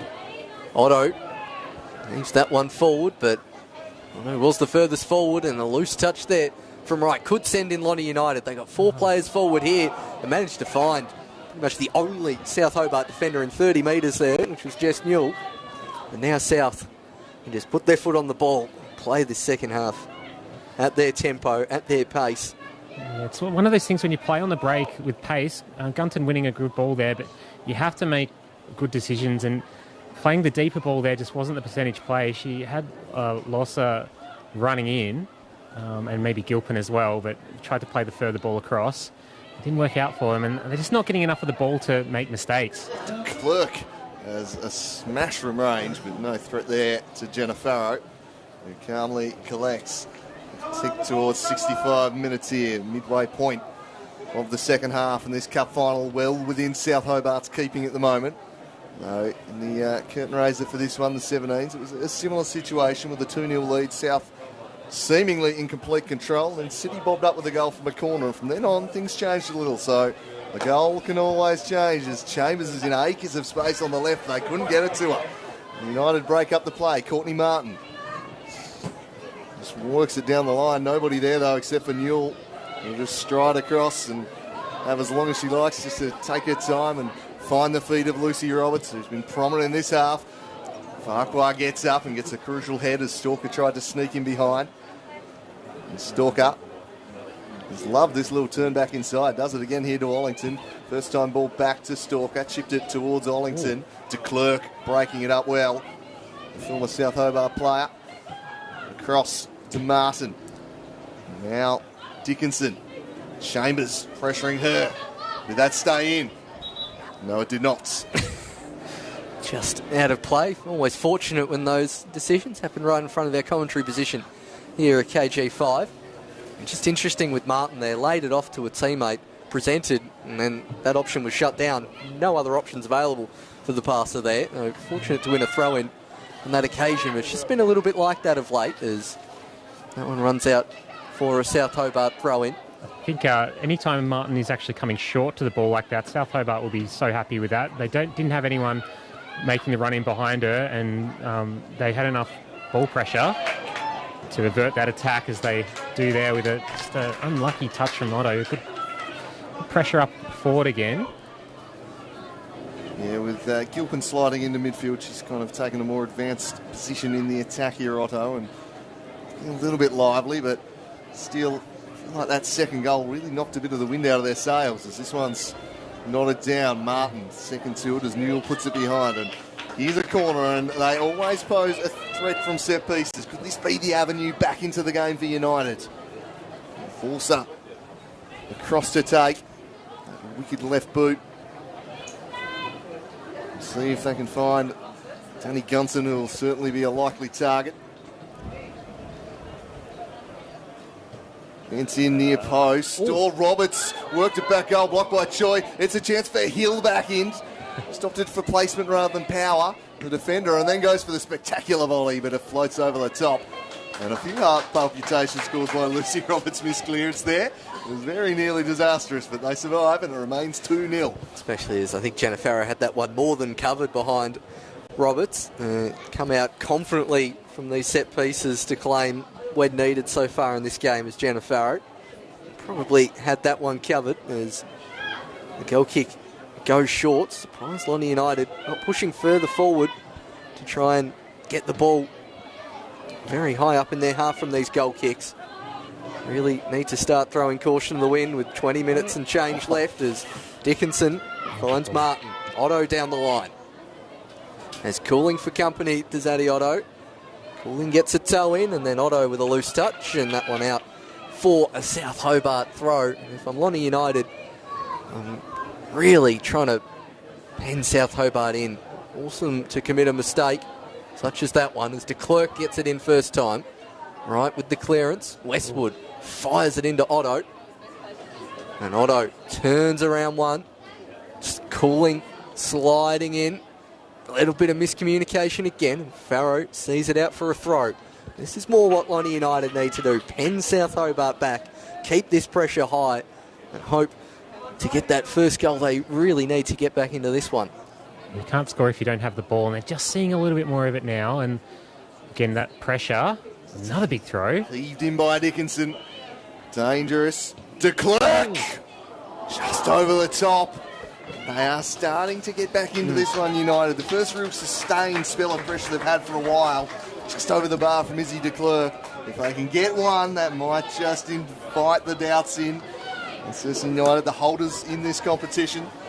That is the benefit of these cup finals. If you can just get one, if you've got any time left in the game, you can push for an equaliser, and then you've got extra time there as a bit of a buffer to try and get the winner. But again, yeah, it's good to see they're going for it now, and again getting a bit more pressure on the ball, and it's not a bit aimless from South Hobart there. So see if they can't reload through to Klerk here.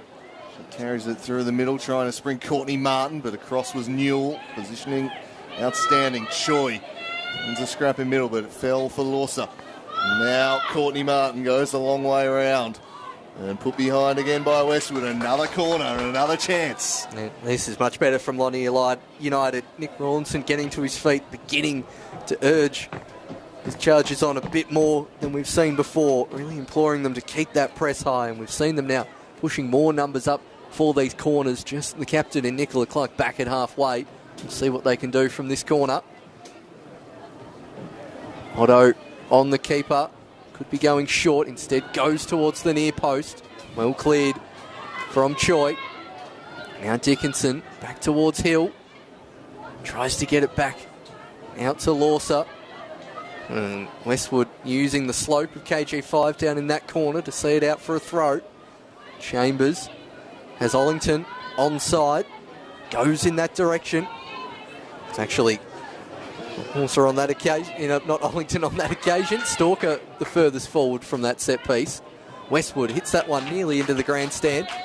And just switch position for the moment on me. Katie Hill's been an absolute beast back there all day. That was really a lot of legwork to get back in front of that ball, and she just cut that off beautifully. Really saved them, almost saved them on one occasion for the second goal, but in other occasions as well. She's been an absolute wall back there. More work to do for her here. She does, as the pace of Stalker tests her. She just reads the game so well. Her positioning spot on again, Katie Hill. A veteran at the heart of this defence. A real leader for them back there. Such a key part of their double last season. And it was huge last week at Darcy Street. Thought she was absolutely outstanding. It's been pretty good again today. More defending to do, though. Here's the dangerous Eve Swain. There's a couple surrounding her. That doesn't seem to bother her, though. She just skips clear and then killed in by Chambers. Oh, well done, Farquhar. On a crucial aerial ball. But Bridget Wright's there. Ven's off the line. Blocked off the line by Clark. The skipper now saving off the line. A third goal might well kill this one. But Nicola Clark got back and saved the day. Didn't quite get there on that occasion, didn't Ed, charging out of the box. And to be fair, there were 3 or 4 Lonnie United players back on the line. And on this occasion, Clark making the block. And then, crucially for Lonnie United, the ball cleared outside of the 18-yard box. It's a nice bit of skill on the far side to get it towards Choi. Ollington was the target of that pass, but will roll out for a throw-in. And South Hobart looking to try to get their foot on the ball a bit more. We saw them really dominate that minutes on a 45-65. This last 5 minutes, Lonnie United very much getting back into it as Swain up against de Klerk, back towards Roberts. thought about the shot first time. In the end, wanted to put it on the right boot. Got it dispossessed, and now Choi charging back and collecting in front of Otto. Didn't quite get the ball back to Westwood. Does so on this occasion. Out towards Stalker. Wants to play the 1-2. Gets the return ball to Stalker. 2 waiting in the box. Stalker back to the penalty spot towards Ollington, facing the wrong way. Good block from Hill. Ollington thinks about who to pass it to. Low driving ball and eventually falls towards Venn. South Hobart trying to get a third. Really applying some good pressure here. It's a very difficult balance to find for United at the moment, where they will want to be getting players forward and making that attacking run, but they're getting pinned back so far that when they do get the ball, they don't really have a lot of options up there. So it's going to be a little bit of a trade-off, I think, for the coaching staff, whether they want to try and take a risk and see if they can push an extra player or two forward. But at the moment, South Hobart is putting so much pressure that they can't really afford to do that. Yeah, 15 minutes plus change to go. They need 2 goals. They're probably going to have to risk conceding that third here. It's going to leave space behind for the likes of Chambers and Swain. Stalker is someone who can really get behind with her pace, but they need a goal here to get themselves back into the contest. United been improved in recent times. Otto, the target here, allowed to bounce. Farrow initially a little indecisive, but then when she moved, she got there quickly and got it out to Chambers. Didn't see anything ahead of her. South not really overextending themselves forward, so just held up and waited for Choi. Choi, clever, but just showed too much of it to Dickinson. Stuck to a task well, Dickinson, and then foul blown on Pishon Choi. Smart foul there from Choi, just slowing the pace of the game down. Just standing in front of the ball and slowly walking back too, further doing that. Absolutely. Great gamesmanship.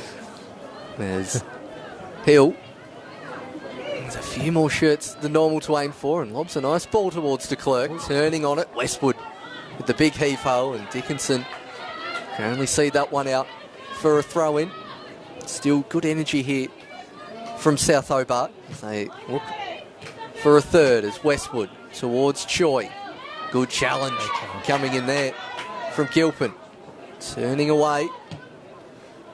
They might be tempted for another sub here, I think, Launceston United soon. Really need to start throwing a lot of numbers forward as Stalker searches for an option. In the end, it's Lucy Roberts, who's swapped positions with her temporarily. Now right. Martin coming over to pressure Cooling. If she can turn out of trouble, has a fair bit of space. Roberts. Heaved forward. Farquhar kicks it back. Right. Lets it go out for a throw. South keeping possession here with the 2-goal lead. It's now Roberts. Choi in a good pocket of space in the centre of the park. So is Chambers. Dickinson rises high. Now Choi. Back towards Stalker. Chambers again in good space. Receives it this time. Plays the ball forward. And well intercepted again by Dickinson. Heavy touch. Does see it in. But again, just Courtney Martin forward really for Lonnie United. We need to start going to sort of player on player at the back here, Lonnie United. There's flag not raised on this occasion, and Lonnie United get the throw. Farquhar forward. You've got to get moving here, United. They're running out of time, and they're not looking overly likely in the last few minutes. We've almost got the players to go on a player-on-player at the back. Dickinson is a very cool customer, cover a lot of ground. Hill's been great all day, and Clark, I think they could go to a kind of almost a 3 if they need to, as much as Farquhar has been needed out there on the left-hand side as she goes to close down now. It's just, if you do want to roll the dice, I think they might be okay back there. It's more where in this midfield area where they've been struggling, and Roberts is starting to really get into the game at the moment. She's running the show right now, Lucy Roberts. And now here's Maddie Chambers, who swings one forward. Hill cuts that out. Choi will get back onto it. Across to Chambers. And Chambers taking it wide. Sharply back inside. Squaring ball. Farquhar clears the area. Martin again cutting a pretty isolated figure up there. And Cooling nods down to Westwood. Roberts will receive once more. But she was closed down by Gilpin on this occasion. It fell into the path of Adelaide Otto. Otto has Martin riding shotgun, but just showed too much of it to Cooling, who's quickly onto that one. pressured by Martin, but was composed, and she had Newell as the bailout option. That's where she went. They steer it wide. This will stay in for Chambers. Chambers for Choi in an acre of space. Pish on Choi, and she uses to pick a great pass to Stalker. Stalker storming in behind here. Dickinson tracking back. Stalker. Oh, brought down. Has to be a penalty. No, says the referee. Oh, boy. That could have been that. They cling to life for now. Chambers. And Otto with a foot in. Not too much complaining there by the South Hobart players, but from our angle, I'll agree with you that time. Definitely looked like went through the back of the player there. I wonder whether that's a bit of consistency. Just didn't think that just the body-on-body contact but wasn't enough for it. But yeah, definitely lucky to get away with one there in my opinion. Having watched the replay, very, very lucky. That's two they've got away with. It's the kind of risk, though, London United need to take with having just the going player to player at the back. And we've seen Martin had a pretty forlorn figure this last 10 minutes. And South Hobart, they can do this all day between Cooling, Newell and Roberts and co. They're more than adept at just playing it around at the back. And we can just see right here with time to take 5, 6, 7 touches. Cooling's got 25 metres of space to roam into. And Farrow could potentially move up and call for it, and we get it now. Surely they've got to press up here. They're sitting off. They don't have time to do that. Yeah. They can do this all day. I think their press has been really good when they have been able to get up high too. Even in the second half when they've been able to get onto it, they've caused some problems. But South have, again, very patient, really well drilled at the moment. Just moving that ball around, using the overload that they have in the midfield and getting it forward when they need to. And also not going forward when they, at the moment, they really can afford to take that time on the ball. And it's a beautiful build-up play here from South Hobart. An exhibition in game management and killing off a contest so far from South, and they're getting near the end. 10 minutes plus change. They lead by 2. United need a spark from somewhere. South Hobart are coasting towards the finish here at the moment. Calling back to Newell. Shifts it to right. Right for Swain. Turns sharply again. Cross to Choi. Choi to Chambers. Matty Chambers squares it up just over the head of Ollington. But it might fall for Stalker. Was charged down by Farquhar. Not across to block it out. Good hustle from Farquhar, as we will see South Hobart make a double change here. Fourth officials board getting good use. South Hobart coming off is Madison Chambers and Amy Ollington. Coming on, Liberty Batchelor and Ayla Browning. I hope you all heard that at home. The substitutions being announced over the PA. Browning and Batchelor coming on. Chambers getting an early mark. They just need someone to fire them up here, Lonnie United. I saw Hill kind of shaking her head at the bench after that last clearance. I just feel like a bit of a fire up from someone on the team might just get them going. But again, it's all South Hobart at the moment. I mean, they're about to make a sub, Lonnie United, going through a lot of tactics. Surely that tactic is stand up top and try to score us a goal. Send it. Yeah, absolutely send it. I'm not sure. Well, maybe that's my tactical naivety coming in there, but you're 2-0 down with 10 minutes to go. Just say, run at ball, press, win it, score.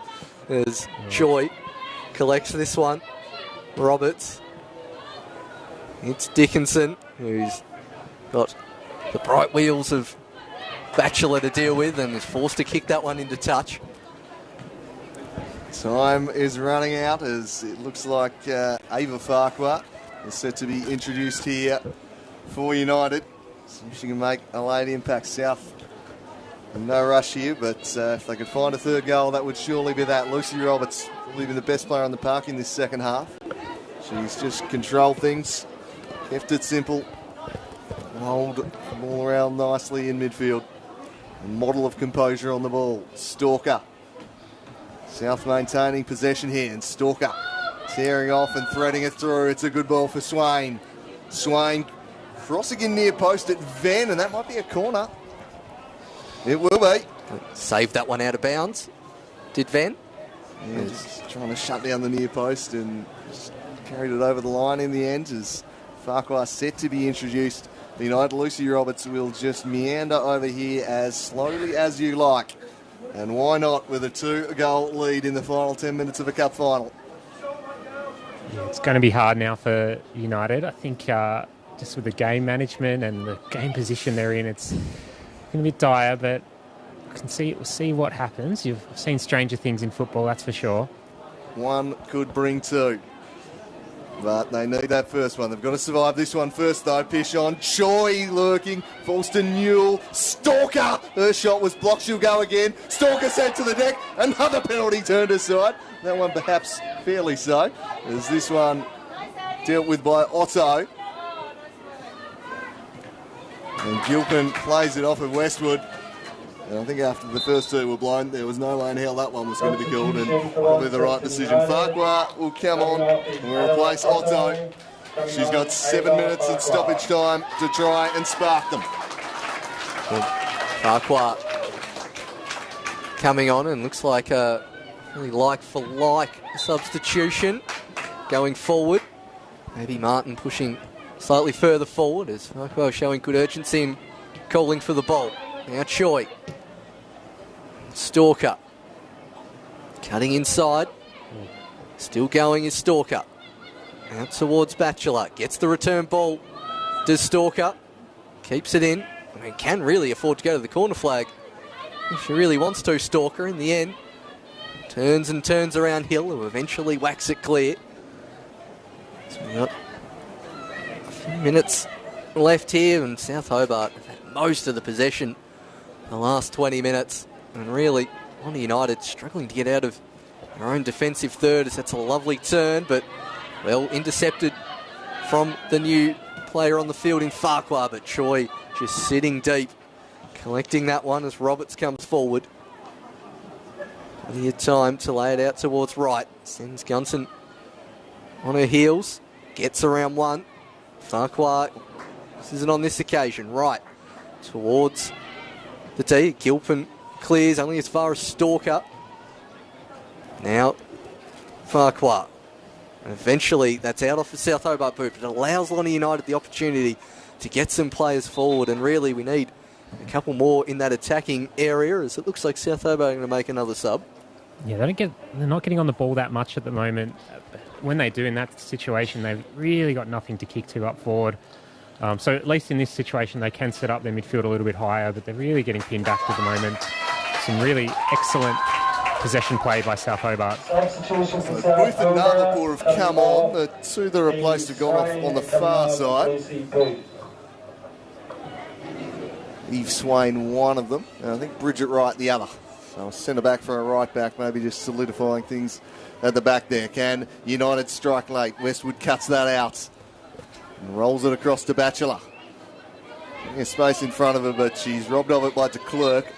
And de Klerk will get the free kick inside the final 5 minutes here. You've got to have a centre-back take this, surely. Yeah, it's just that intensity at the moment. It's even from the bench from Launceston United, it's very chill at the moment. Like, it's not a league game. They've just got to really make sure they can get up there. But that's okay. It has been a very intense game. That first 45 minutes, they did put a lot of work in. And here they go. He's a half sniff of an opportunity here. As Gilpin works into the box to Martin, returns it. Big chance here for Gilpin. Couldn't quite bring it under a spell. Shifts it across and it's cut out by Navarpur. And just when an opening looked like it was going to be there, they see it away. The substitute Navarpur again to Stalker. So Cooling. Not a lot of movement ahead of her because they're generally just staying back here now. The job almost done. But we get caught out at the back. They carry it forward. Choi making a bursting run through the middle. Will play it to Batchelor in space. Batchelor carries forward. Has Choi as an option. That's where she heads. Turns back inside. Rolls it across. Browning. Clark just did enough to get it away from her. Slams the door shut. Great tackle. It was great stuff from the skipper. Now can they counter back the other way? Martin tearing off into space. Have they got the legs to give us some support here? Martin dwells on it a moment. And South Hobart winning it back, but they cough it up back to Dickinson. Laura Dickinson. Not a lot of movement. Some tired bodies out there, and you can't be stopping the game for cramp there, can you? No. It's very generous of Katie Hill to... Yeah, I'd be fuming about that if that was me, to be honest. I know It's great. The players get cramp, but stopping it for that in the last dying minutes. I mean, pish on Choi. I was Lonnie United player. She's had the Lonnie United players all tied up in knots all game so far, and then just to come over and just help her out. Obviously, I'm assuming we'll go off the field and there'll be a drop ball, and hopefully I assume it's Launceston United's ball uncontested. In one of the few moments in this second half where Lonnie United have got the energy up and they're starting to push forward, that's, again, you want to be playing on even terms as much as you can, but it's a bit stiff, I would say. I agree. Play resumes. South Hobart nearing the finish line here. United will need a rabbit out of the hat. De Klerk forced backwards. There are red shirts packed back in defence now. They're going to be mighty hard to break down. So clear it out the back to Katie Hill. She's been a warrior for her side once again today. As that one bounces out of play, South Hobart still temporarily a player down while Choi gets the cramp worked out. Can they take advantage here? Gilpin almost sprung by the long throw from Dickinson and steered out of play, and that should allow Choi to rejoin the action and restore numerical parity. It's really switched on there from Dickinson, just got the spare ball and launched it forward before anyone knew about that, and just launches another one. Great throw. Martin getting in a good position, getting in front of Newell, trying to turn to get it back centrally and nearly finds Lawser. De Klerk thought about putting a toe in, only player on a slice of cheese, as that one's nicely kept back for Hill.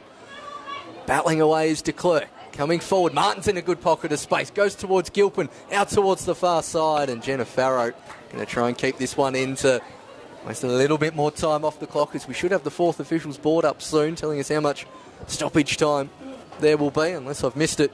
I was calling that piece of action as Farrow jogs all the way over to the other side and launches this one into the night sky.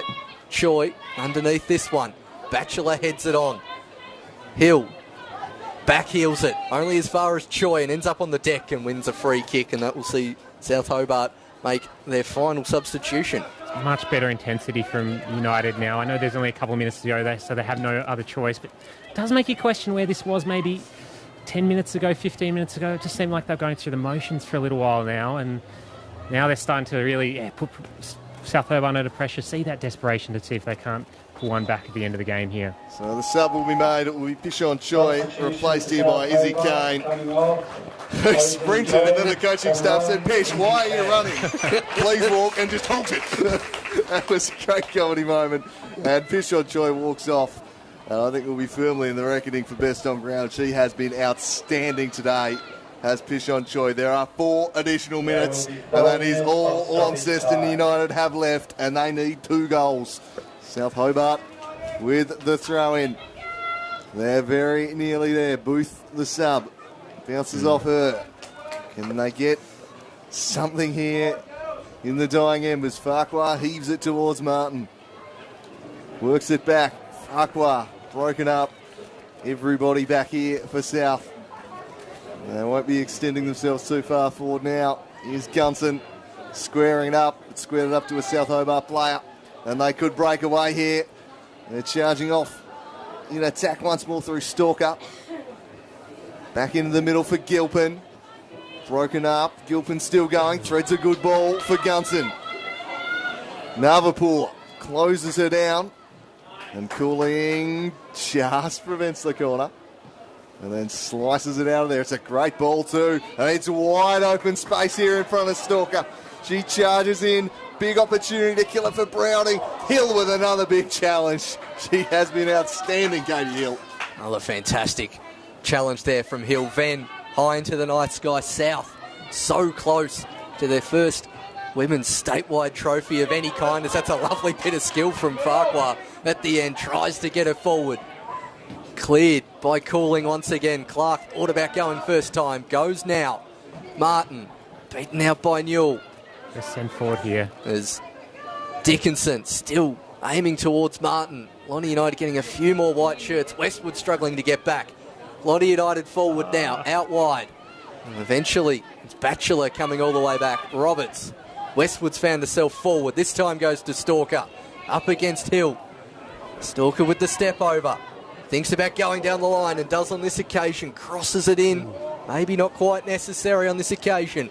Farquhar heaves it out. That one might roll out of play. South elect to keep it in. Lonnie, tracking back. Farquhar has to hit this forward. Looking for Martin, but Lonnie United slightly out of ideas. Lucy Roberts struggling to get to her feet. Down in front of the grandstand, and Stalker wisely going to the corner flag. Straight to the corner flag she goes. They're almost at the finish line now, South. Can't say they won't be worthy winners. Perhaps if United had taken one of those early chances when they crashed those efforts into the woodwork, it could have been a different story. But South Hobart, on balance of play and chances, will be worthy winners. Unless something remarkable happens here late. They curiously opt to cross that one rather than just keep it in the corner. Gunton, the cross. There's some tired bodies out there now. Navapur back inside. Lawser intercepted. Now Roberts, who's just marshalled the midfield all day. That's a lovely ball for Westwood. Sophie Westwood. Stalker heads to the corner flag. Left it behind though. Still going, just killing this one off. And then rolls it through for Booth. Booth squares it up. Cleared away. Booth again over her head. Hill will blast it clear, but it's going to find a South Hobart body. And Kane. Farquhar. Back to her. And now perhaps an opening. Farquhar rolls it through. Deflects into the path of Martin. Goes backwards to go forwards. Intercepted though. And the final whistle is imminent, and there it is. South Hobart claim the 2023 Women's Statewide Cup. A historic victory, their first piece of silverware. And it was a fantastic performance from them. A fully deserved victory. And gentlemen, I've got to say, a thoroughly entertaining final. Yeah, very fantastic game here at KG5. South Hobart making the most of their chances. Both sides hitting the footwork numerous times in that first half. The second half, a more controlled effort from South Hobart, getting that early goal. And that really set the game off here as we see all the players shake hands. As Alex, if you want a word quickly. Just a really well-deserved victory from South Hobart, I think. Played really well and very well managed in that second half. I think some very standout performances. We were all talking about Pishon Choi throughout that whole game, but equally Lonnie United battled very well, and I did like to see them come home at the end and try to take the top of the goals. It couldn't quite do it. I think that first half in particular provided some excellent entertainment. That's what you want out of a cup final. So yeah, really well deserved, and it's good to see where this South Hobart team can go from here. Winning the cup in first place in the Women's Super League, can they do the double? Yeah, that's highly likely. These sides to meet again in the league as well, as we see them getting ready for the trophy presentation down in front. And Andrew, I think those standout players we're talking about pre-game, Farrow, Choi, Roberts, Chambers, really stood up for South Hobart here this evening. Yeah, their key movers were outstanding. And I said that the strength of this side largely was in the midfield, and I thought they really were where they won this game today. I thought the midfield three of Swain, Choi and Roberts all had fantastic games. Probably my 3-2-1, to be honest. They were winners all over the park, but all three of them were fantastic. Eve Swain, just the amount of times she dribbled past defenders today.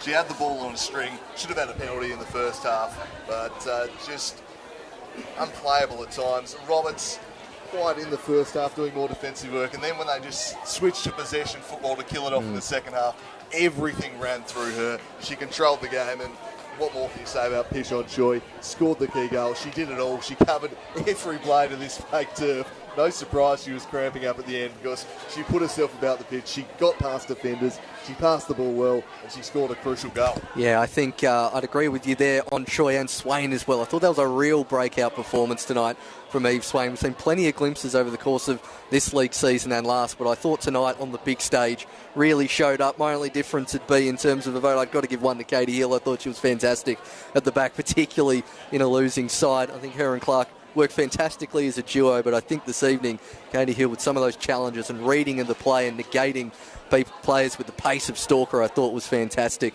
and I think that deserves an extra one from me, but agree with the rest. Yeah, I'd say the same. was factoring Caitlin Stalker at times. She played some lovely little through balls and had a big influence over that second half. But I think, Katie Hill, I mean, if she saved that, well, she did save a goal, but if that managed to stay out of the net, that would have been, a 1-0 lead basically the entire game, and who knows what would happen if it stayed only one goal. So, big performance from the Launceston United veteran, but they'll be looking forward to have to regroup a little bit. Again, they've got a little bit of a gap in the league, and it's a big statement victory for South Hobart, really, as it is always in a cup final. But yeah, as mentioned, South Hobart's first major women's statewide trophy in their history. Obviously been around since 1910 and a completely storied history on the men's side of the game. And finally getting that elusive statewide women's trophy that they've been craving for years. And thoroughly deserved as we get ready for the presentations. Nearly ready and getting set up in front of us, just making sure all the dignitaries and making sure that screen doesn't fall down on them when they're about to present. I'm not sure they've quite set up on the right sides here. We've got United standing in front of the banner with champions. But they're about to start the presentation, so we'll throw you down to ground level. Cool. All right, we get to the presentation after what's been an exciting Women's Statewide Cup final. Again, firstly, can I invite you to congratulate both teams on a great performance.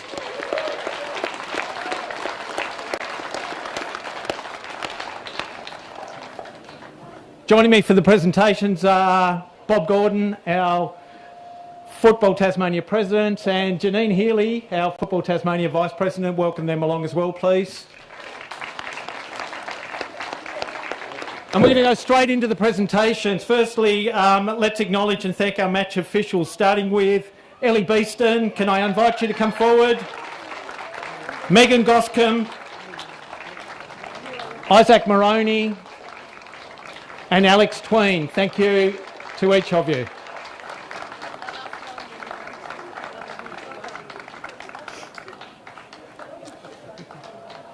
I've said this in the previous games and I genuinely mean it. I mean, two great teams who've played a fantastic match, and unfortunately at the end of that there's always a winner and a loser. I'm going to invite Nicola Clark to come forward as the Launceston United captain to say a few words. First of all, thank you to South Hobart. It's a great game. You guys have been really competitive over the last few seasons, and we always know it's going to be a tough game against you guys. So congratulations today. You played really well and enjoy the win. Secondly, thank you to everyone for coming out on this late Monday night. We know it's not easy, so we appreciate all your support tonight. We want to say thank you to Floworld, our sponsor, for all they do for us, and thank you to all our managers and coaching staff and physios that help us get on the park every week. And lastly, thank you to the girls. It's been amazing to be in our third final in 3 years. I'm so proud of every one of you and how well we play, and let's keep pushing forward for the rest of the season. Thank you. And also hi to the younger girls at our club rooms back in Lonnie. We thank you so much for your support. Cheers.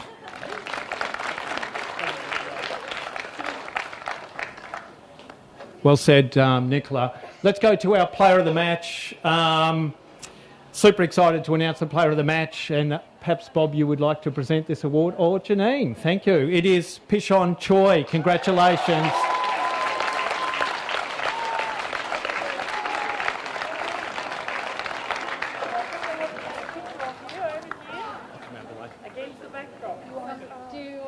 You could join me. Come forward a little bit. A bit forward. Where are you going? Beautiful. Congratulations. Thank you.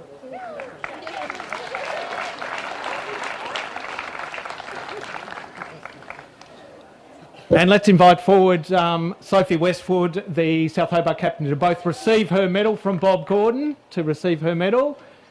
And equally, congratulations, Sophie. I'll invite you to say a few words as well, please.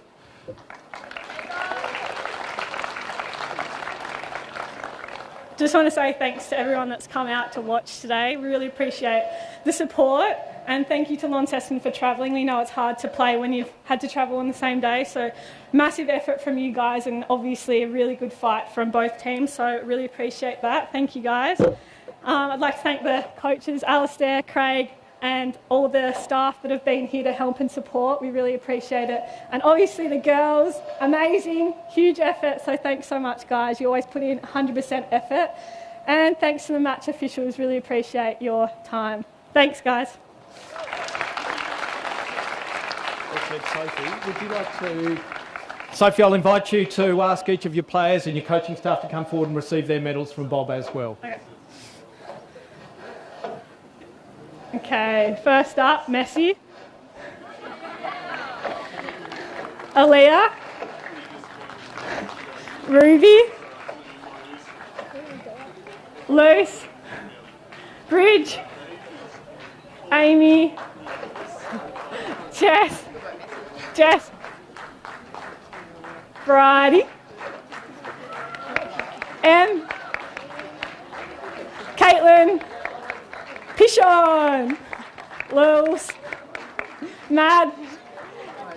Izzy. And Jenna. And we got our staff, so Sandra. Joyce. Alistair. And Craigie.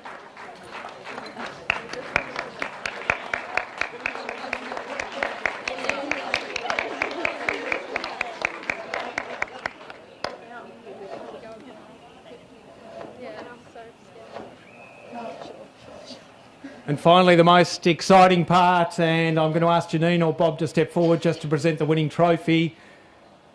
And as Bob slides in, and as the microphone checks out, Sophie, to you and your team, congratulations, the 2023 McDonald's Statewide Cup champions. Well done.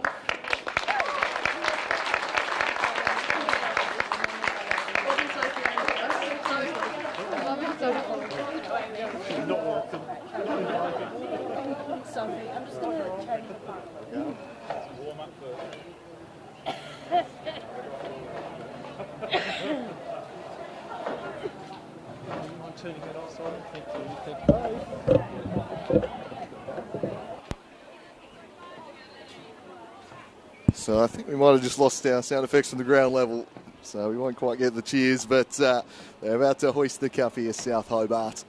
What a performance it was from them. Worthy winners. They will celebrate this one tonight. They'll hoist that trophy, a well-earned one. They'll hope it's just the start of bigger things to come this year, the Super League there. Also in the lead in that, they want to repeat what United did last year and do the double. United showed today, though, that they will fight it out all the way to the end. But South Hobart, worthy victors in this statewide cup final. As just mob by photographers. There it is. South Hobart 2023 Women's Statewide Cup champions. I hope you've enjoyed the coverage here this evening. A historic occasion for this football club. Their first major piece of silverware for the women's program. It's been building nicely, and now they have the proof. A fantastic performance from Pishon Choi. Seeing her awarded the player of the match. Don't think there's any dispute from up here. And we'll leave you now with these pictures. South Hobart claim the Statewide Cup for 2023. Thank you for joining in. Until next time, it's bye for now.